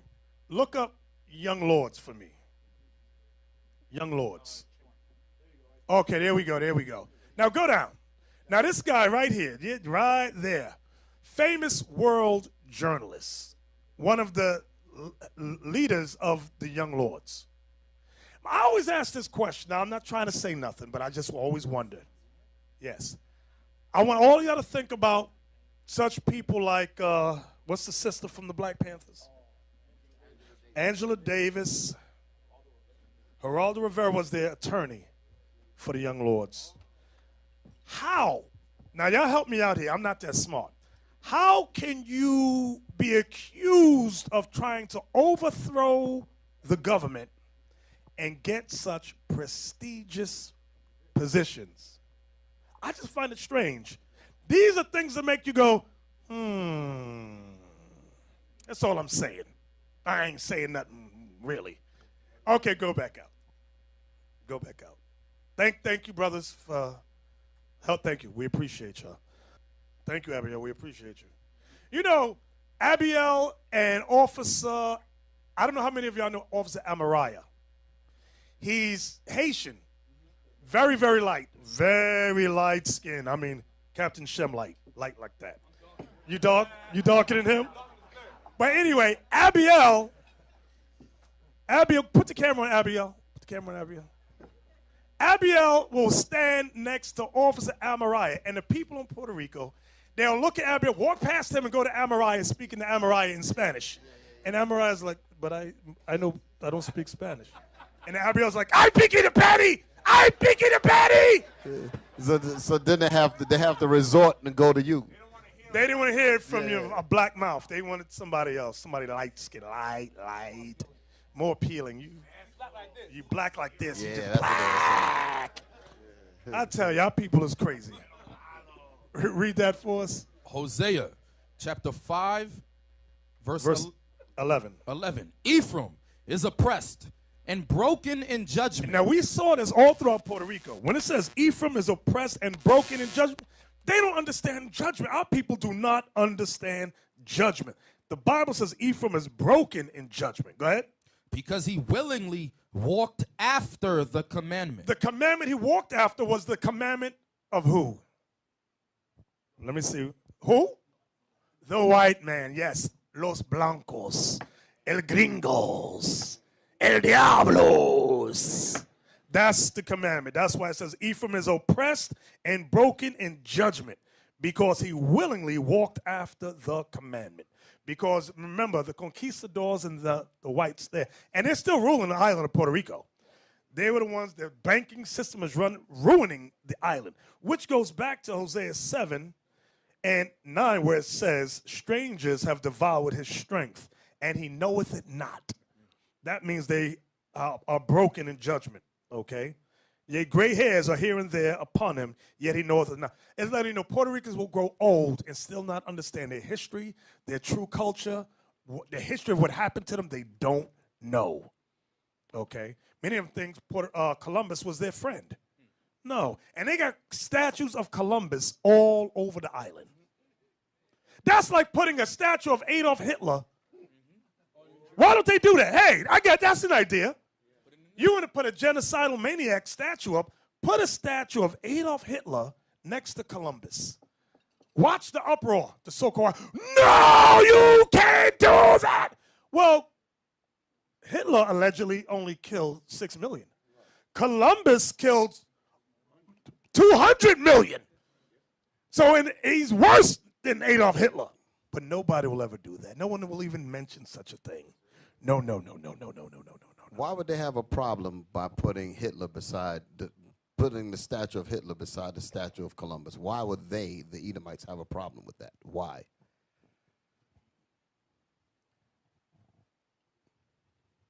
Whoever got their hand up. Right. And don't grab the mic if you're going to give me something that's far out in space. Give me something. All right. It's going to destroy the history that they made up with Columbus about how he found America, and it's going to destroy the fact of the brainwash that they have indoctrinated to us. Right. They're worried about the image of what it's going to put in your mind because they already know that Columbus is worse than Hitler. But we said, but we can't tell them that. And putting them statues together would do that. Exactly. Okay. Give me Genesis 49. Hey, did we finish that article? Because, I'll be rambling. I lose my train of thought. Did we go through that article? Okay, go back to the article. Captain Yashua, can you read that for us? Captain Isaac. Captain Isaac, I'm sorry. I'm sorry. Give me the one with the 8 atrocities. Yeah, I want Pedro Albizu. Write his name down. Pedro Albizu Campos. Now, there's another one let me see. I'm testing now. How many of you know the Puerto Rican revolutionary that just got out of jail? I know you know Captain Isaac. I'm talking about you Puerto Ricans. Yeah, I said Puerto Rican. My mama used to say that. I used to always correct her. She smacked me. It's Puerto Rican, man. I don't give a damn Puerto Ricans. How many of you know who just got out of jail? Somebody. Okay, nobody knows. Tag. It's all over the news. It's even on the Caucasian News Network, CNN. Ain't you Puerto Rican? Oh, today you're not. Can you look it up? Do you know who I'm talking about? You? Oscar Rivera? Yes. Did somebody whisper that in your ear, Zeph? A little bird came by. Look him up. Oscar Rivera. He just got out of jail. Yes, that's him. Oscar Lopez Rivera. Look, Oscar Lopez Rivera is no hero. Now, go down. Let me see the story on him before I say something. Let me see right there. Oscar Rivera Lopez. Click the Wikipedia. Yeah. Okay, born 1943 as a Puerto Rican activist. Can you read for me, Captain Isaac? Oscar Lopez Rivera is a Puerto Rican activist and militant who was one of the leaders of the Fuerzas Armadas de Liberación Nacional Puertorriqueña. Puertorriqueña. FALN. The acronym is FALN. Yeah, F-A-L-N. FALN. A clandestine paramilitary organization responsible for more than 120 bomb attacks on United States targets. Now, the reason I knew about him was because in the academy, the police academy, they taught us about that group. There was a bag in front of one police plaza with a bomb in it. And an Edomite cop walked over. You know how sometimes you see a bag, you just, what's that? And it went boom and blew the Edomite's leg off. So that's how I knew about it. Other than that, I would have never known. So that's why in the patrol car, they got something. Like, when you see something, do not kick it. Go ahead, read on. A fugitive since 1976 and indicted in 1977 and 1979. Lopez Rivera was arrested on May 29, 1981, and tried by the United States government of seditious conspiracy, the use of force to commit robbery, interstate transportation of firearms, and conspiracy to transport explosives with intent to destroy government property.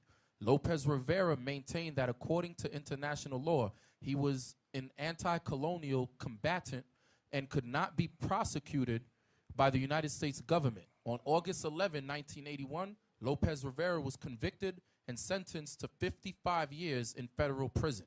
On February 26, 1988, he was sentenced to an additional 15 years in prison for conspiring to escape from the Leavenworth federal prison. The imprisonment of Lopez Rivera was opposed or supported by individuals and groups representing political, religious, and other constituencies.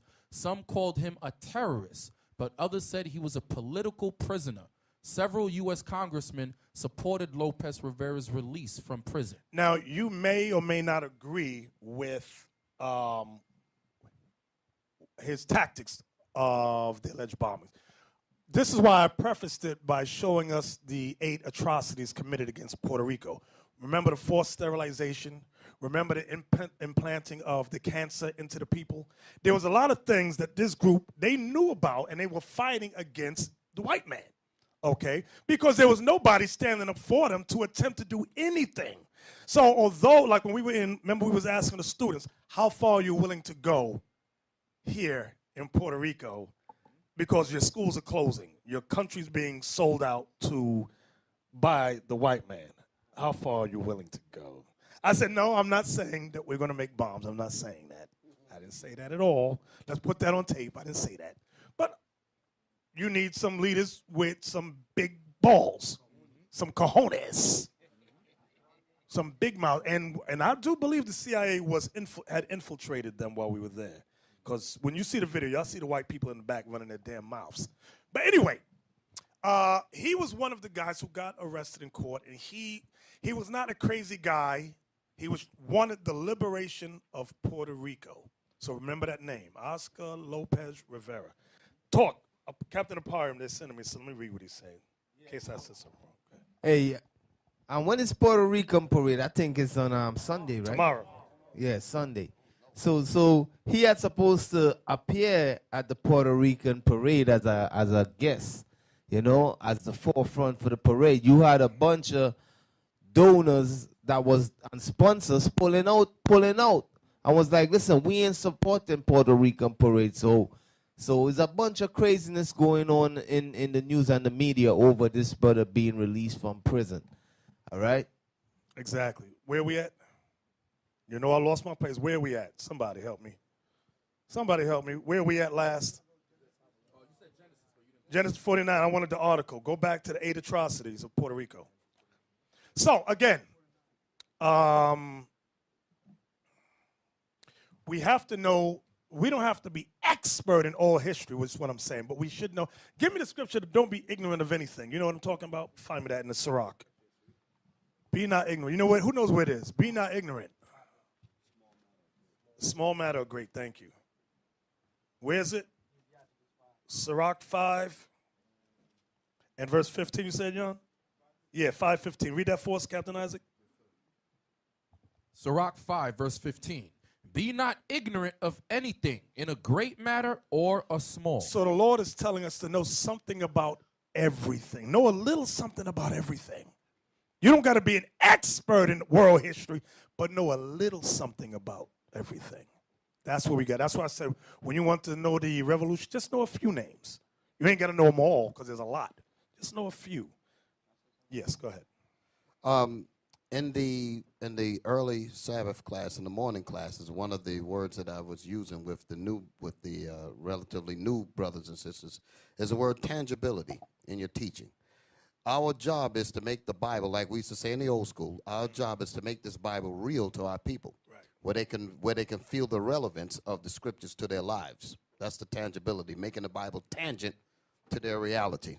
Okay, like the book of Nehemiah 8:8 says, to cause the people to understand the sense of to get the sense, to cause them to understand the reading. In order for us to do that, we have to find ways to link our people into the Bible.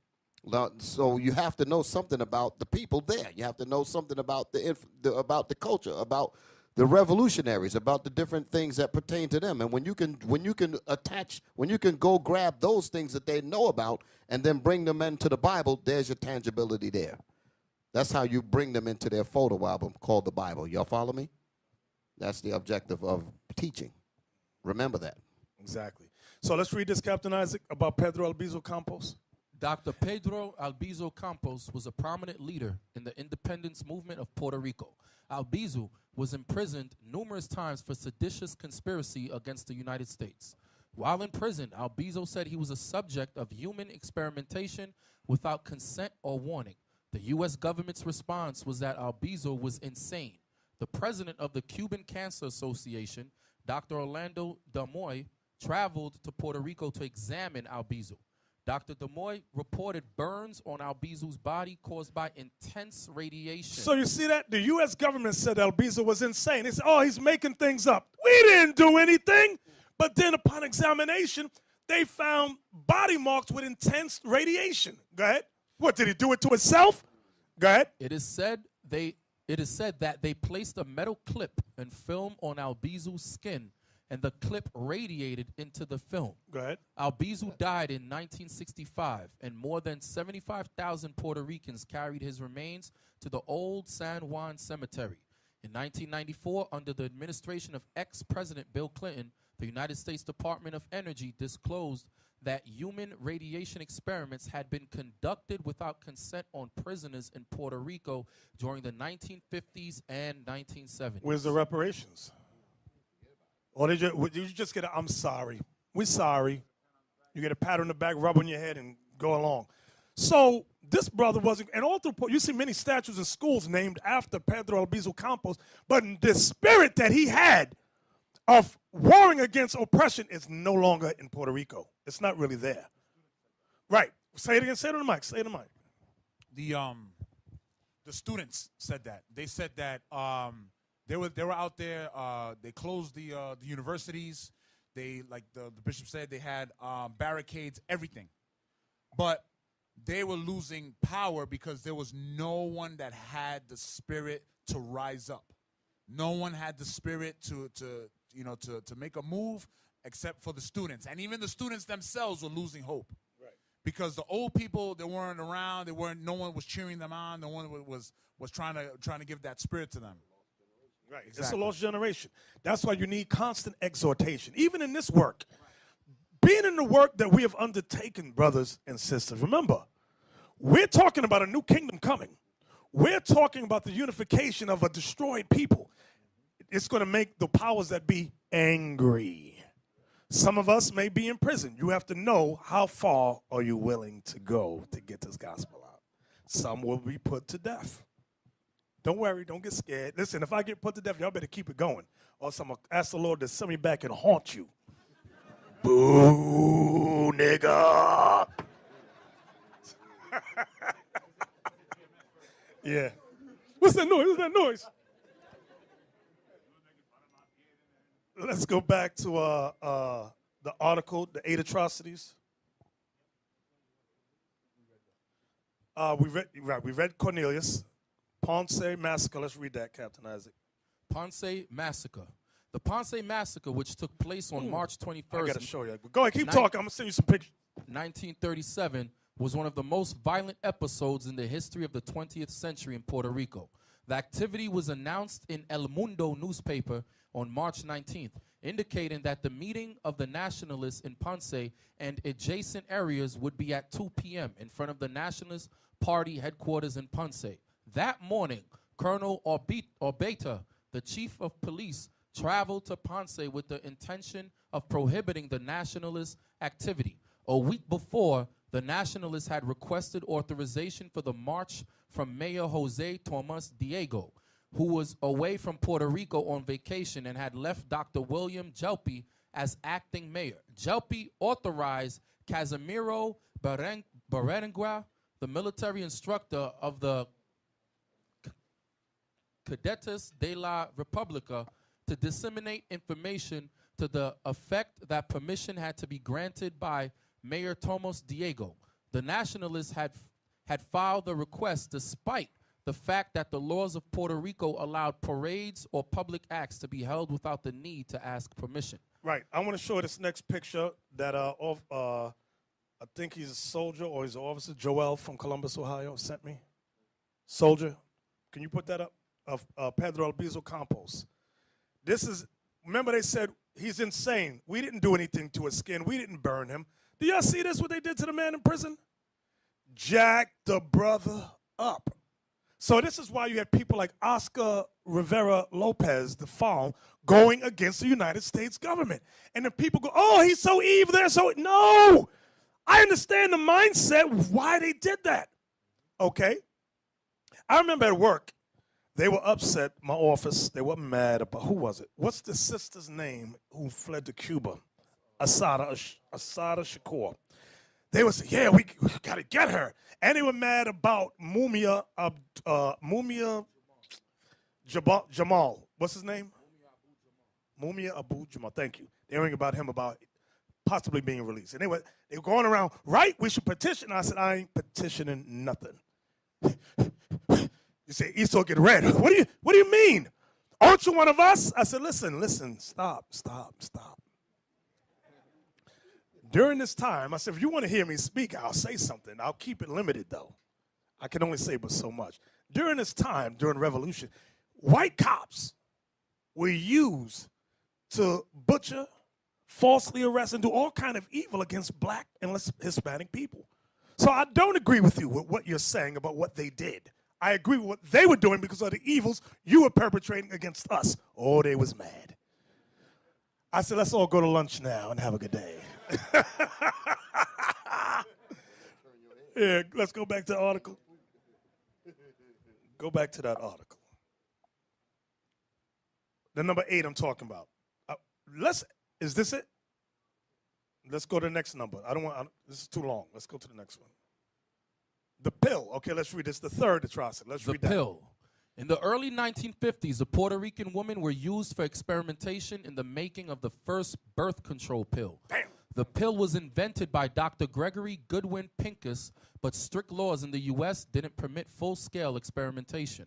In 1955, Dr. Pincus and his colleague, Harvard obstetrician and gynecologist Dr. John Rock, visited Puerto Rico and then decided it was a perfect place to test out their pill due to the lack of anti-birth control laws.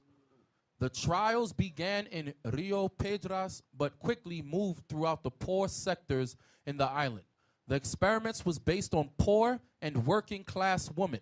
These women were not told the pill was experimental and were not told the negative effects the pill could have on them.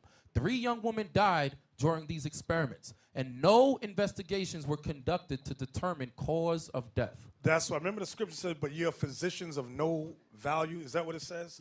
Yep. This is Esau, and they always experiment on our people. Always. They get a new drug, new something, experiment on the blacks and Hispanics. That's what they do. This is clinical trials, what they call it, and this is Tuskegee over there in Puerto Rico. Eugenics. That's what this is. This goes in conjunction with that guy. I call him the father of gynecology. Captain Isaac, what was his name again?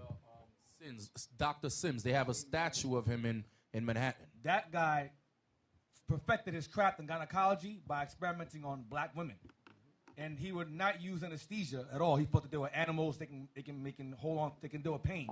So his study of gynecology was basically perfected through the atrocities and the murder of our own sisters. So now the same thing you're reading about happening to Ephraim. It's the two sides of the same coin. That's the only thing, the difference between us and Ephraim is that the two sides of the same exact coin. That's it. We're the exact same people.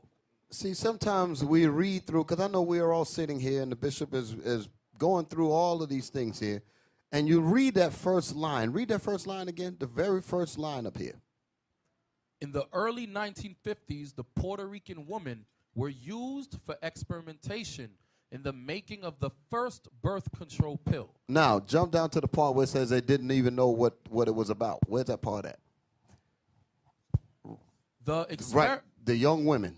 3 young women. 3 young women died during these experiments, and no investigations were conducted to determine cause of death. No, I'm sorry. It was the part before that. The experiment was based on poor and working class women. These women were not told, that's the part I want, I'm sorry, were not told the pill was experimental. So, now that we have that reality up there, can just formulate in your mind. That's the reason why I talk about let things marinate on your brain. A lot of times you just say things and it'll just go and nobody won't really think about it. Just imagine this act actually going on. They're calling these women in and giving them something, and they don't even know what it is.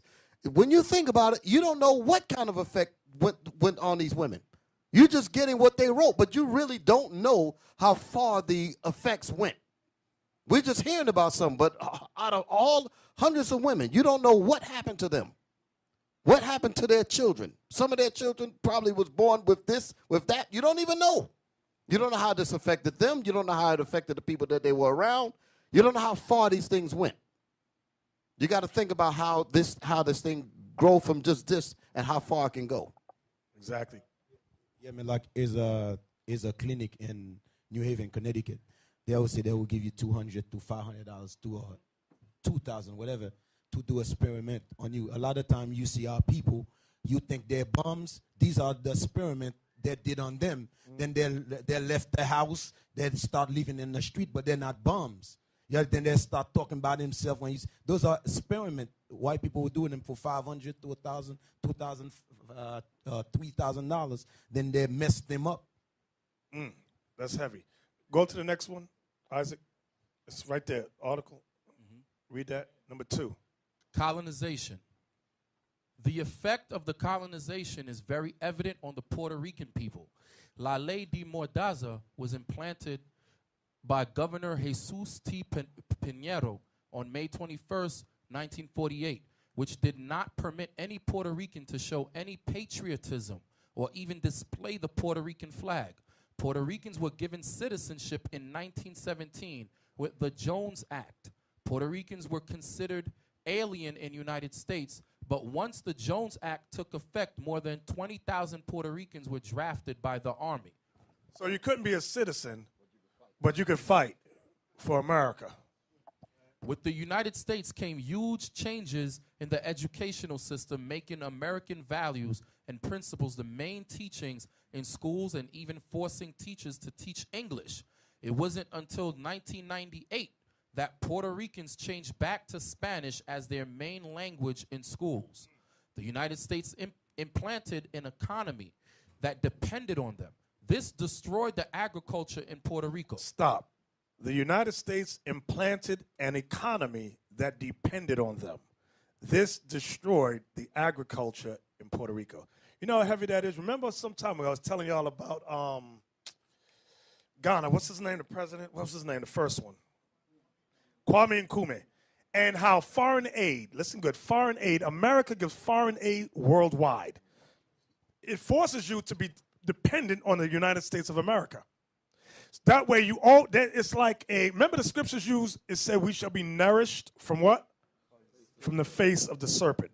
America, and remember about all nations, it said, and the kings of the earth drink the wine of the wrath of her fornication. All nations want this American currency. They want help with the economy, and America gives it. Whoever pays the piper calls the tune. Y'all know what that expression means, right? I give you the money, I'm calling the shots. So all nations have drunk of that wine. Everybody says, oh, I want this, I want that. This is what this is saying. The United States implanted an economy that depended on them. This destroyed the agriculture in Puerto Rico. In that documentary called The End of Poverty, this part, what the bishop just said, is in there. They refer to these people that come in and sit with the prime ministers and sit with the leaders of those lands. They call them jackals. And so they offer it to you in a nice way because there might be a recorder recording somewhere. So they say it in a nice way.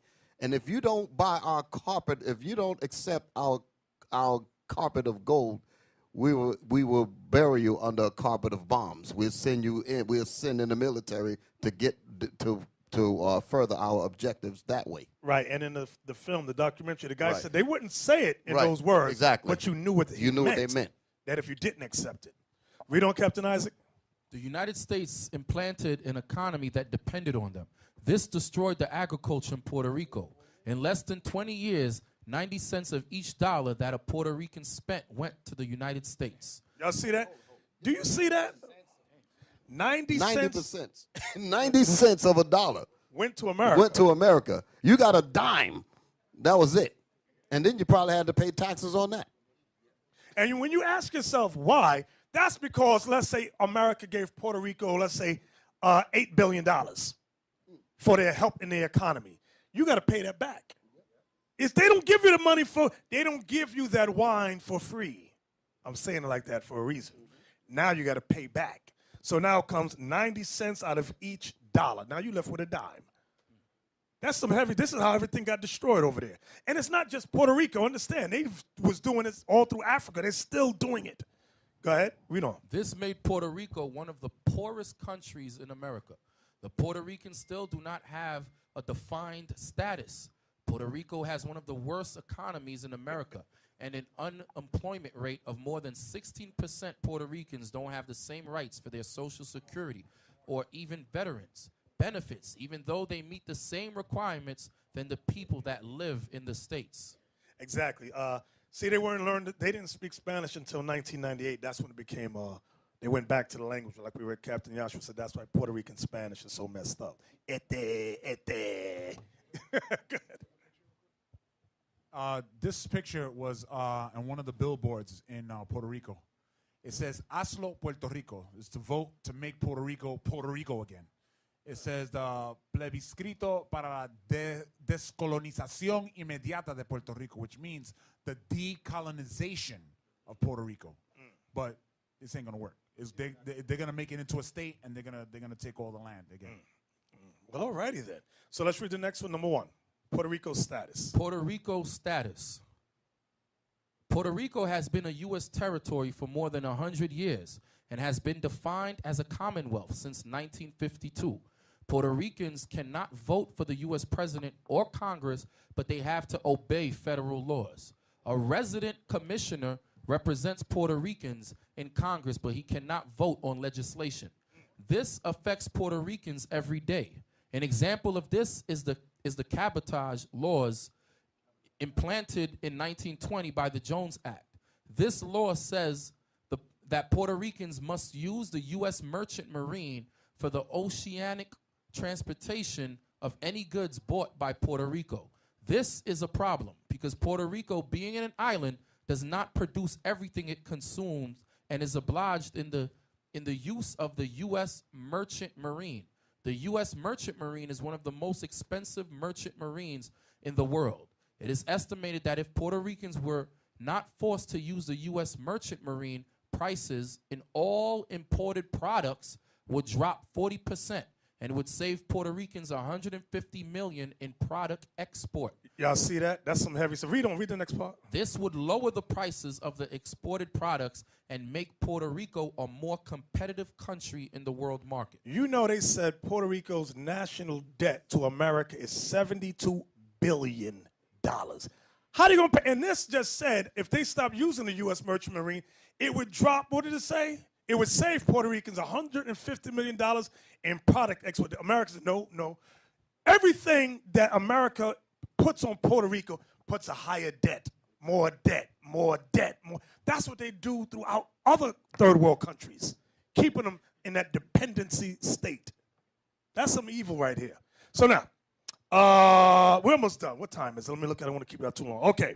Give me Isaiah 11. We finished with Puerto Rico. Actually, give me Genesis 49. We didn't read that, Captain Isaac. Not you. Captain Isaac. We didn't read Genesis 49. What verse you want, Bishop? Verse 22.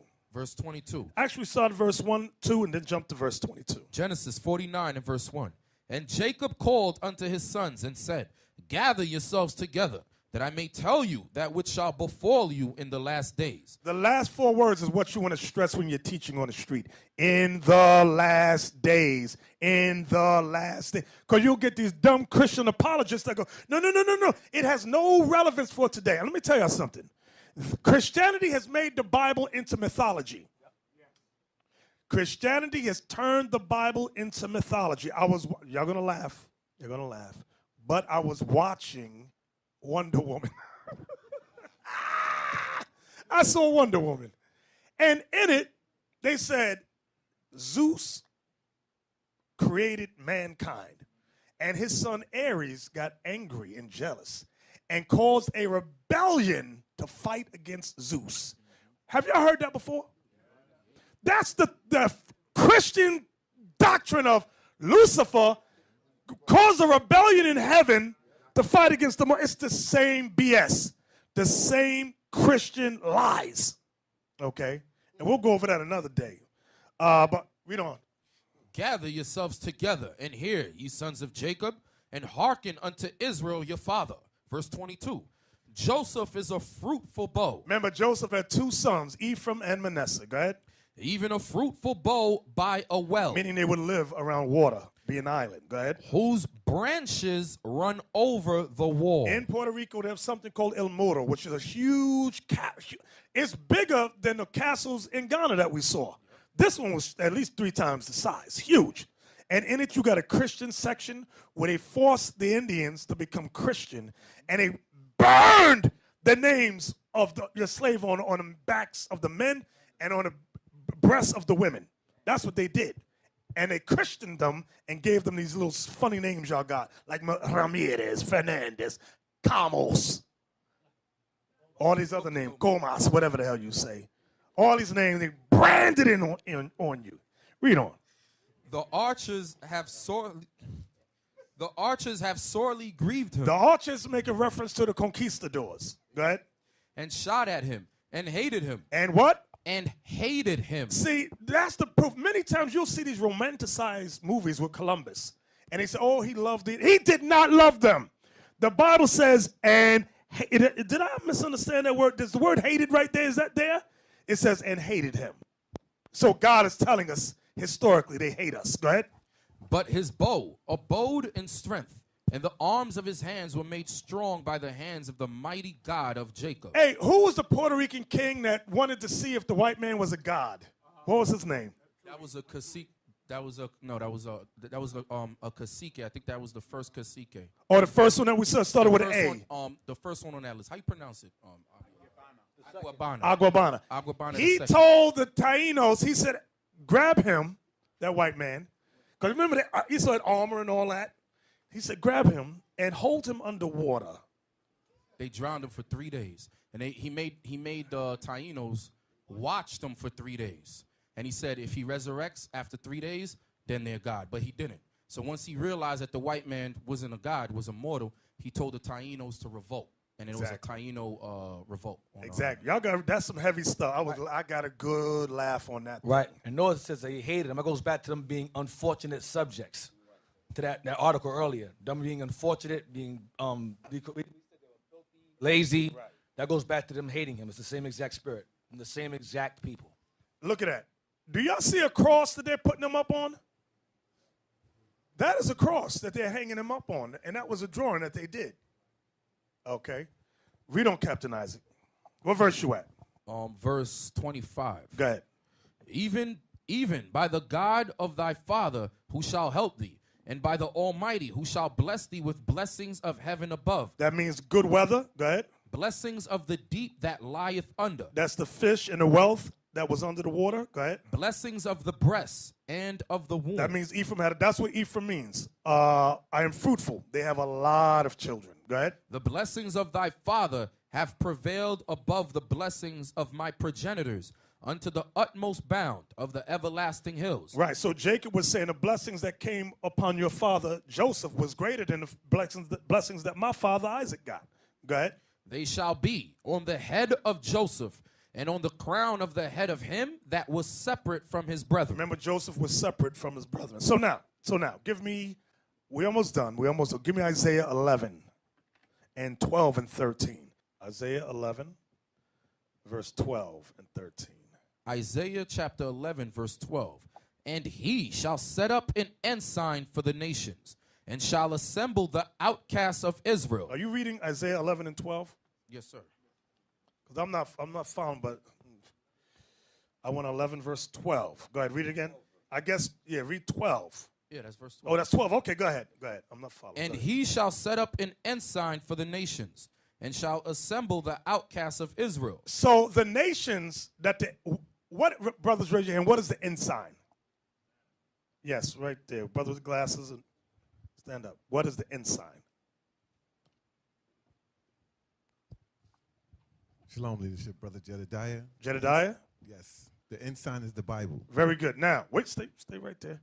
Read it again, Captain Isaac. And he shall set up an ensign for the nations, and shall assemble the outcast of Israel. So the nations, give me another word for nations. Starts with a G. Oh, Gentiles. Very good. Okay, all right. Read on. Wait, stay right there. Read on, Captain Isaac. And shall assemble the outcast of Israel. So these nations that we're going to hold a standard, the ensign up to, are the outcasts of Israel, correct? Yes. Go ahead. And gather together the dispersed of Judah from the four corners of the earth. So number one, we're going to gather together the dispersed of Judah. See, thank you. Have a seat. It's getting a little long there. But I'm going to come back to you, Jedediah. I'm coming back to you. But I want y'all to see. Read that part again, Captain Isaac. And he shall set up an ensign for the nations, and shall assemble the outcasts of Israel, and gather together the dispersed of Judah from the four corners of the earth. Read. The envy also. Stop. No, that's what I don't want that part yet.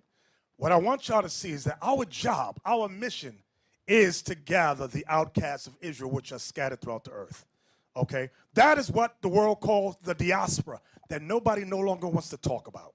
Nobody wants to talk about the forced migration, the colonialization of our people, the sub-Saharan slave trade, nobody talks about it. But that is what this Bible is talking about. I want everybody to understand that. And it's on this side of the world and the other. Real quick, Captain Isaac, I forgot this one. Give me Hosea chapter 11. I should have read this earlier. Hosea chapter 11, it just popped in my head. Hosea 11 verse 10. They shall walk after the Lord. He shall roar like a lion. When he shall roar, then the children shall tremble from the west. That's this side of the earth. We're in the Western Hemisphere. Okay?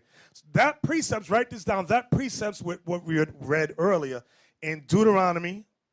Go back to the Isaac, Captain Isaac. Deuteronomy is at 33:17. This is the precept. Somebody help Captain Isaac. Deuteronomy 33:17. Go ahead.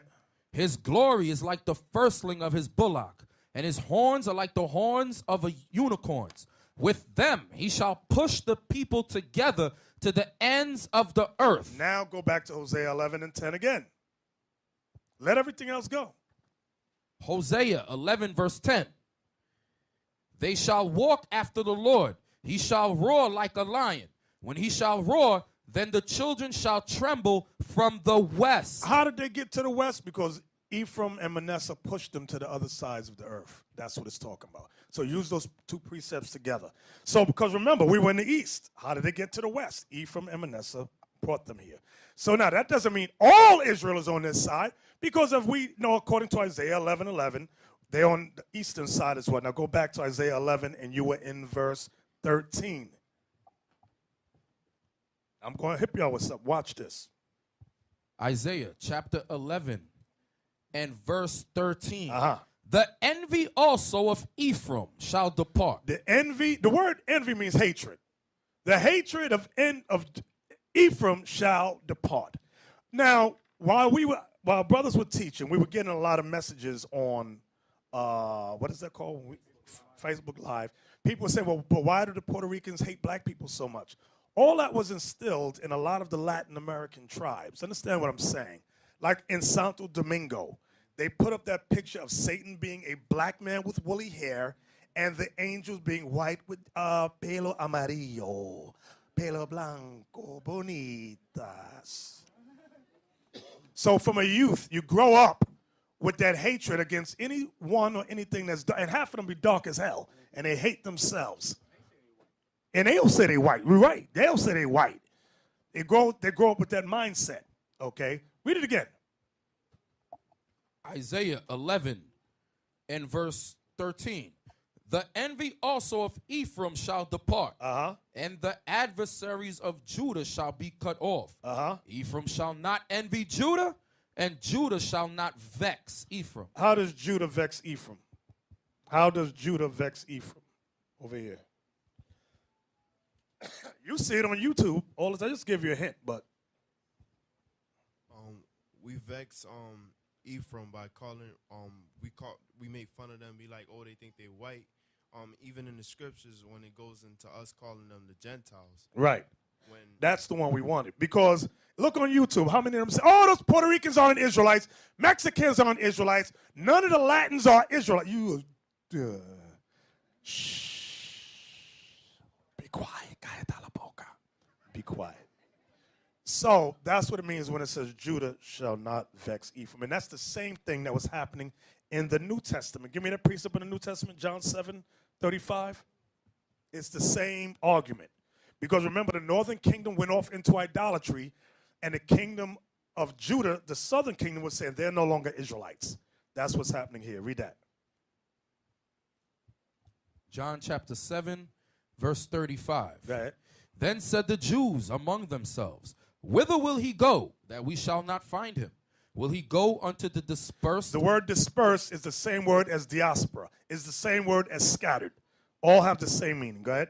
Will he go unto the dispersed among the Gentiles? Among the Gentiles. And teach the Gentiles? See that they were calling the dispersed Israelites Gentiles. It's the same thing today. That's why many of the southern kingdom say those Latin tribes, they're not Israelites, especially if they're light-skinned.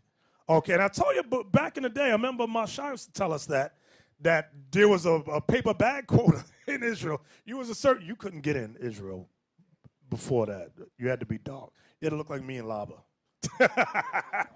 No, Bishop. They have to look like you. Go back.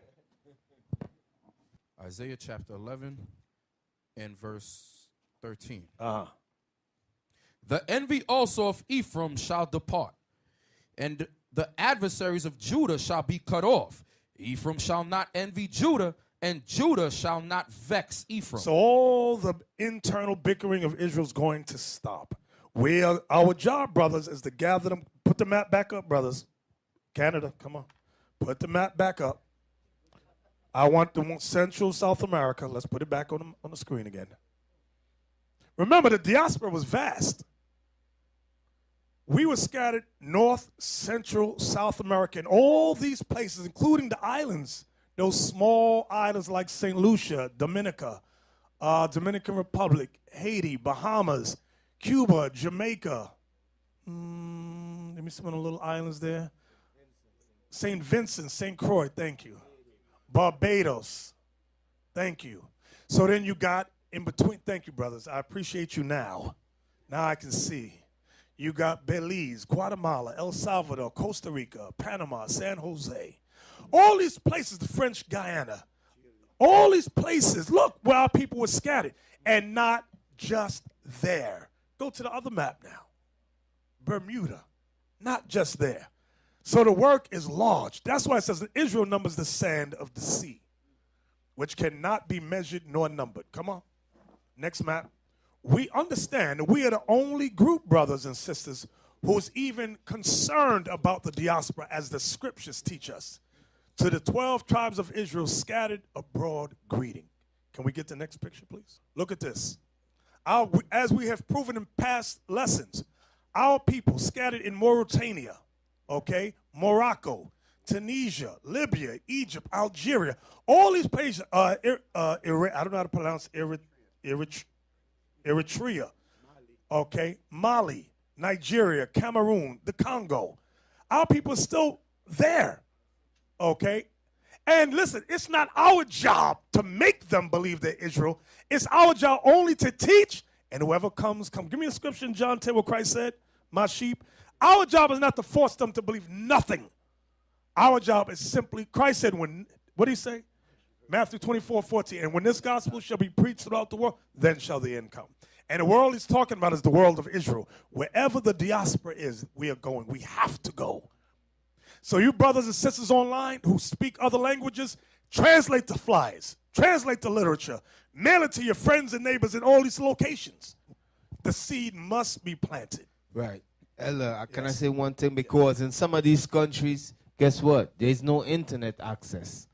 You understand? In some of these countries, there's no internet access. There's no how to say it? Is laws set up where you can't view certain things on YouTube.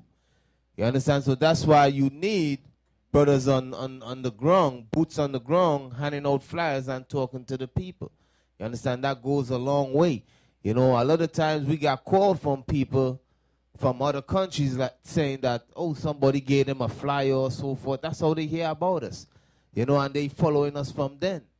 You know, so it make a big difference when you brothers and you sisters go there and hand flyers. Not just brothers, you sisters too. Ain't nothing in going out there and handing out flyers. You see somebody, you meet somebody, hand them a flyer.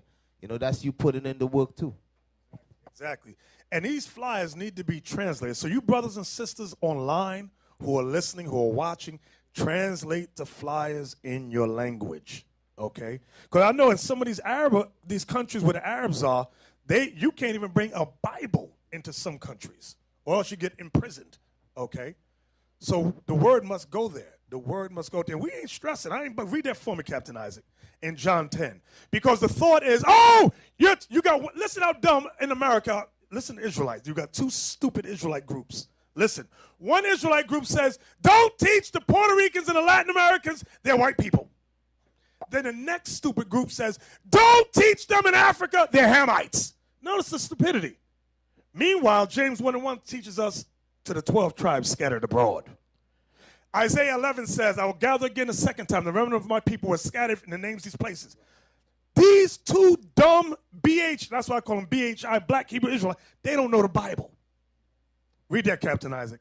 John 10, verse 27. My sheep hear my voice. That's why we ain't got to stress who's Israel. Christ said what? Read it again. My sheep hear my voice. Uh-huh. And I know them, and they follow me. Y'all hear that? So our job, brothers and sisters, is just to teach. We cannot look into your DNA like you can't look into our DNA and figure out who's Israel. You can't do that. Our job is to teach. Christ said, my sheep hear my voice. Strangers, they will not follow. So when they hear the truth, just let them come. Let them watch online, because we can only hold but so many people. Let them watch, let them learn, because Christ said, give me that Matthew 13, you know what I want? About the wheat and the tares. But brother, what if somebody is of another nation and come up? That's not our job to bug out on that. If we see him in the midst of sin, we believe us, we're going to throw him out. But let's say this, we don't know, we can't tell. Watch this. You know what I want, Captain Isaac? I think it's Matthew 13 about the wheat and the tares. Come on, man. Verse 24. 25. Where it says, let both grow. But while men slept, his enemy came and sowed tares among the wheat and went his way. But when the blade was sprung up and brought forth fruit, then appeared the tares also. Uh-huh. So the servants of the householder came and said unto him, Sir, didst not thou sow good seed in thy field? Didn't you plant good seed, meaning Israelites? Go ahead. From whence then hath it tares? So from whence then have these tares? These others are not Israel. Go ahead.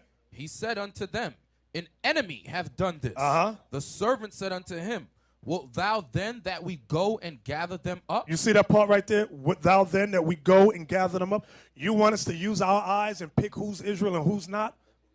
That's what these camps are doing. Watch what the answer is. But he said, Nay. He said, no. Don't go based on your own eyes, your judgment. Go ahead. Lest while ye gather up the tares, lest while you kicking out the ones you think is not Israel, ye root up also the wheat with them. You root up the real Israelites. You make a mistake. Everybody see that? He said you will, right.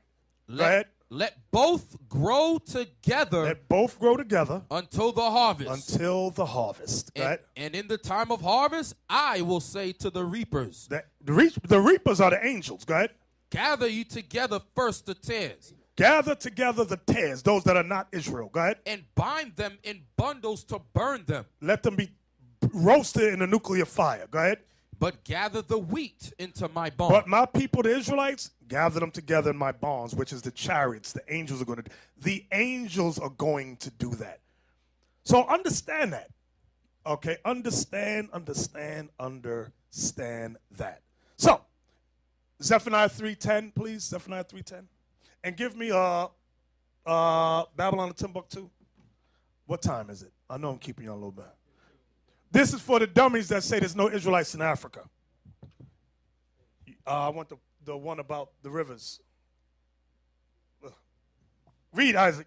Zephaniah 3:10. From beyond the rivers of Ethiopia, my suppliants, suppliants, even the daughter of my dispersed shall bring mine offering. In that day shalt thou not be ashamed. How are you going to read that and then say there's no Israelites in Africa? You have got to be dumb as a rock. Read it again, please. From beyond the rivers of Ethiopia. From beyond the rivers of Ethiopia. They have several main rivers in Ethiopia that go from the east towards the west. Go ahead. My suppliants. My suppliants. Even the daughter of my dispersed. The word dispersed is the diaspora. Am I saying that word right? Mm-hmm. Go ahead. Shall bring mine offering.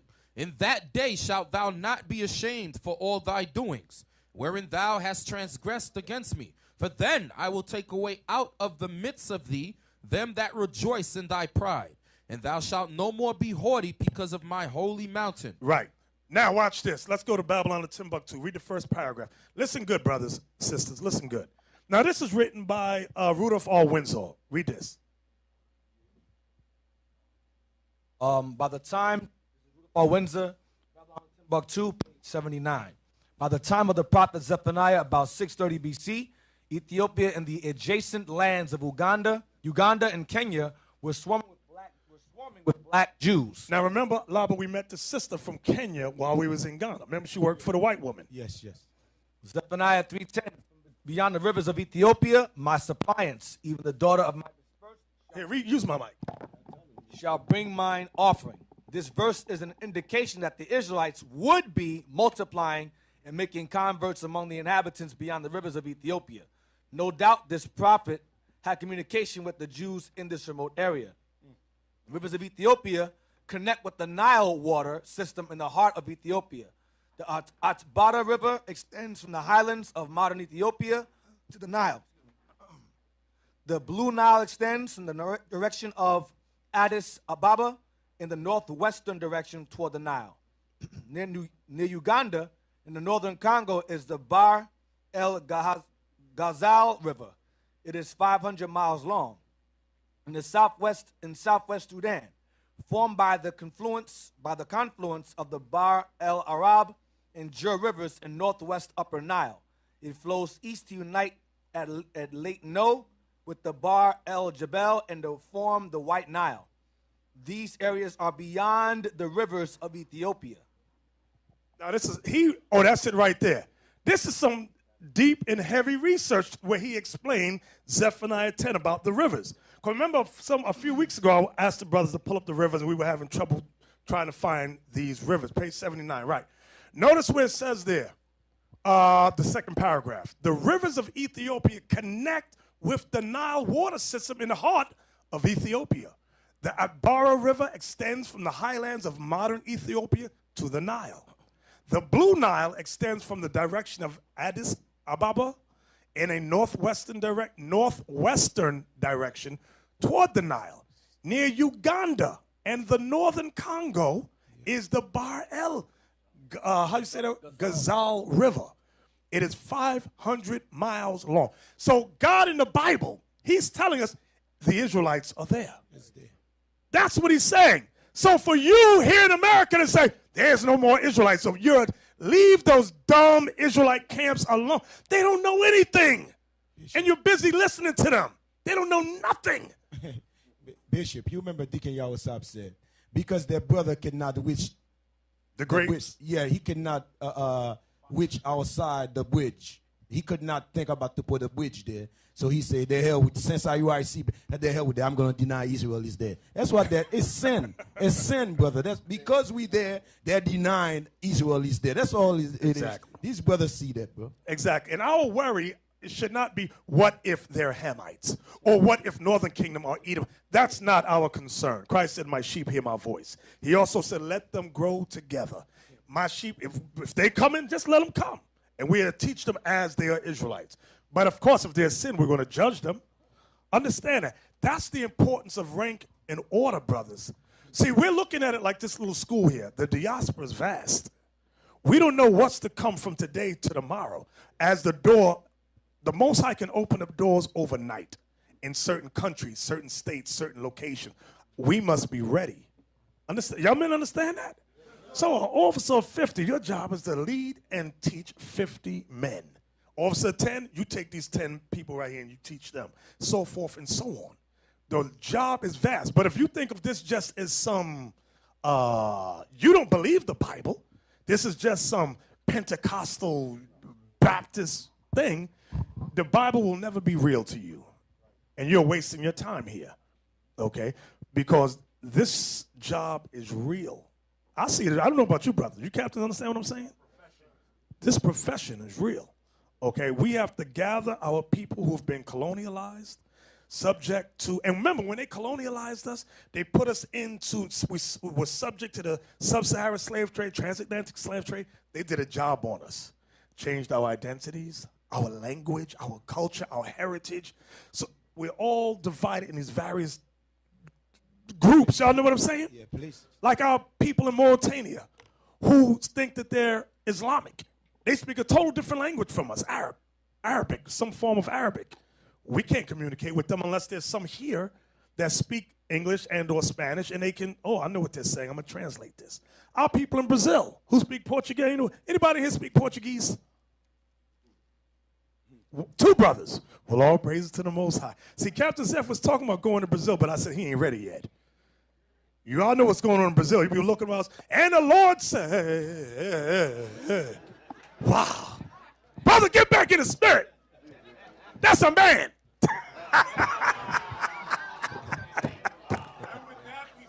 And with that, we say shalom.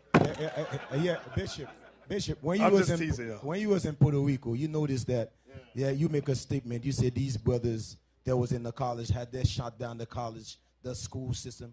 You know, they're all looking for leaders. You understand? They're looking for men to stand up for them, but they're looking around. They don't see no leaders. We are always looking for leaders in Israel. You understand? That's what Bishop said. Israel is gathered through all these corners. When one of you are going to stand up and be the leaders? That's why you're here for. That's not a hangout.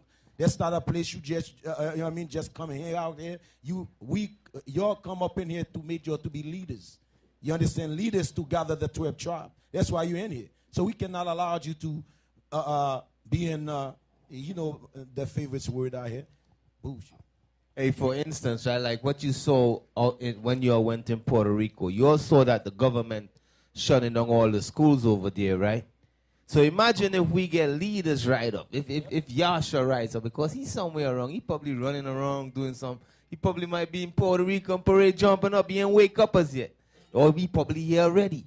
You understand? But my point is that imagine we got leaders rise up and go over there and start pushing the Most High word. You understand? Letting these people know, listen, you only need the white man to set up schools for you all. We could set it up ourselves. We could set up universities, college, and so forth. So imagine if a leader rise up and try to do that over there. You understand? And that's what the leader's going to rise up and start doing. You know, so you brothers that's from the Northern Kingdom, you all don't take your calling lightly. You understand? Don't be on the street teaching Judah all the time. Listen. You know a lot of Northern Kingdom brothers, they want to teach Judah. They want to break down Deuteronomy 28 and 68. You see, brother, you came over here on cargo slave ship. You know, but what about the cargo we went over it today? Where it show you that, listen, the Puerto Ricans, they went into slavery on ships. Guess what? If you research it, you're going to see the Dominicans. You're going to see all the tribes on them. All the Northern Kingdom tribes, you're going to see where when they came and conquered them, they took them in ships and so forth. You just got to research it. You understand? So you brothers, you all got to rise up. You leaders, you Northern Kingdom brothers, you all got to rise up, man. We ain't going to always be protecting you all. You understand? Aitan ain't going to jump to your defense all the time. All praises. So, Officer Yakin posted this a couple of days ago on the group me. I sent it to the chat. All right, because we all know about the Jim Crow laws that the so-called blacks endured over here. Guess what? The Northern Kingdom, they had the same thing. They went through the same thing. This is it right here. Okay? And look, mockery. They called it Juan Crow. All right? It's a type of law or policy related to enforcement of immigration statutes against Latinos in the United States. The term is patterned after Jim Crow laws that enforced racial segregation and kept blacks as an underclass. So this was instituted to keep the Latinos, brothers and sisters, as an underclass. All right, and it was mainly implemented in Arizona, Alabama, Georgia, and so forth. All right, so this is more proof that the Northern Kingdom of Israel, y'all went through the curses too. Jeremiah 50 and 33. All right, so this is more proof for y'all when y'all on these streets, right? And you know what's good about this history, Captain, as like you brought out? We got the days of biblical mythology is over with the Israelites. This is why people hate the Israelites. We make the Bible real. That's the problem. They want the Bible to stay a myth. No. It talks about oppression in here. And we're going to just go through history and explain what they did to us. Because this is our book and our record. It makes the nations angry. So we have to know our history, okay? And that's why, brothers, some of y'all want to travel with us over to Africa. We got to know a little bit of that history. That's why I put up the movie about Lumumba. Look at it. With the sister, she says she's going to try her best and open up some doors for us. We're going to leave you light ones back, Dick. We don't want them to eat your fingers. No, I'm joking. I'm just messing with y'all. I'm joking. But we got it. Boots on the ground over there. I'm in one place of Nigeria. I was speaking with Officer Ashan. He said, Nigeria is in such a turmoil, especially during the northern part. He said, if we go, it must be less than 24 hours.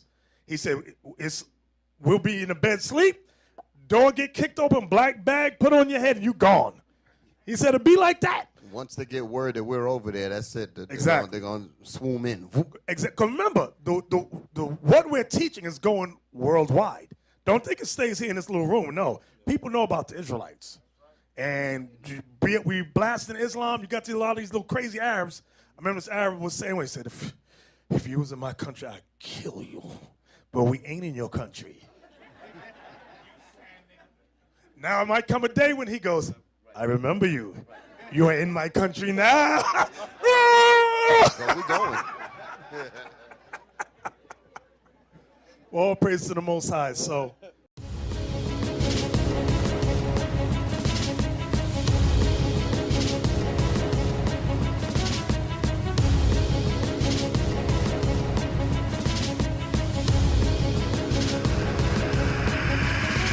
Shalom, Israel.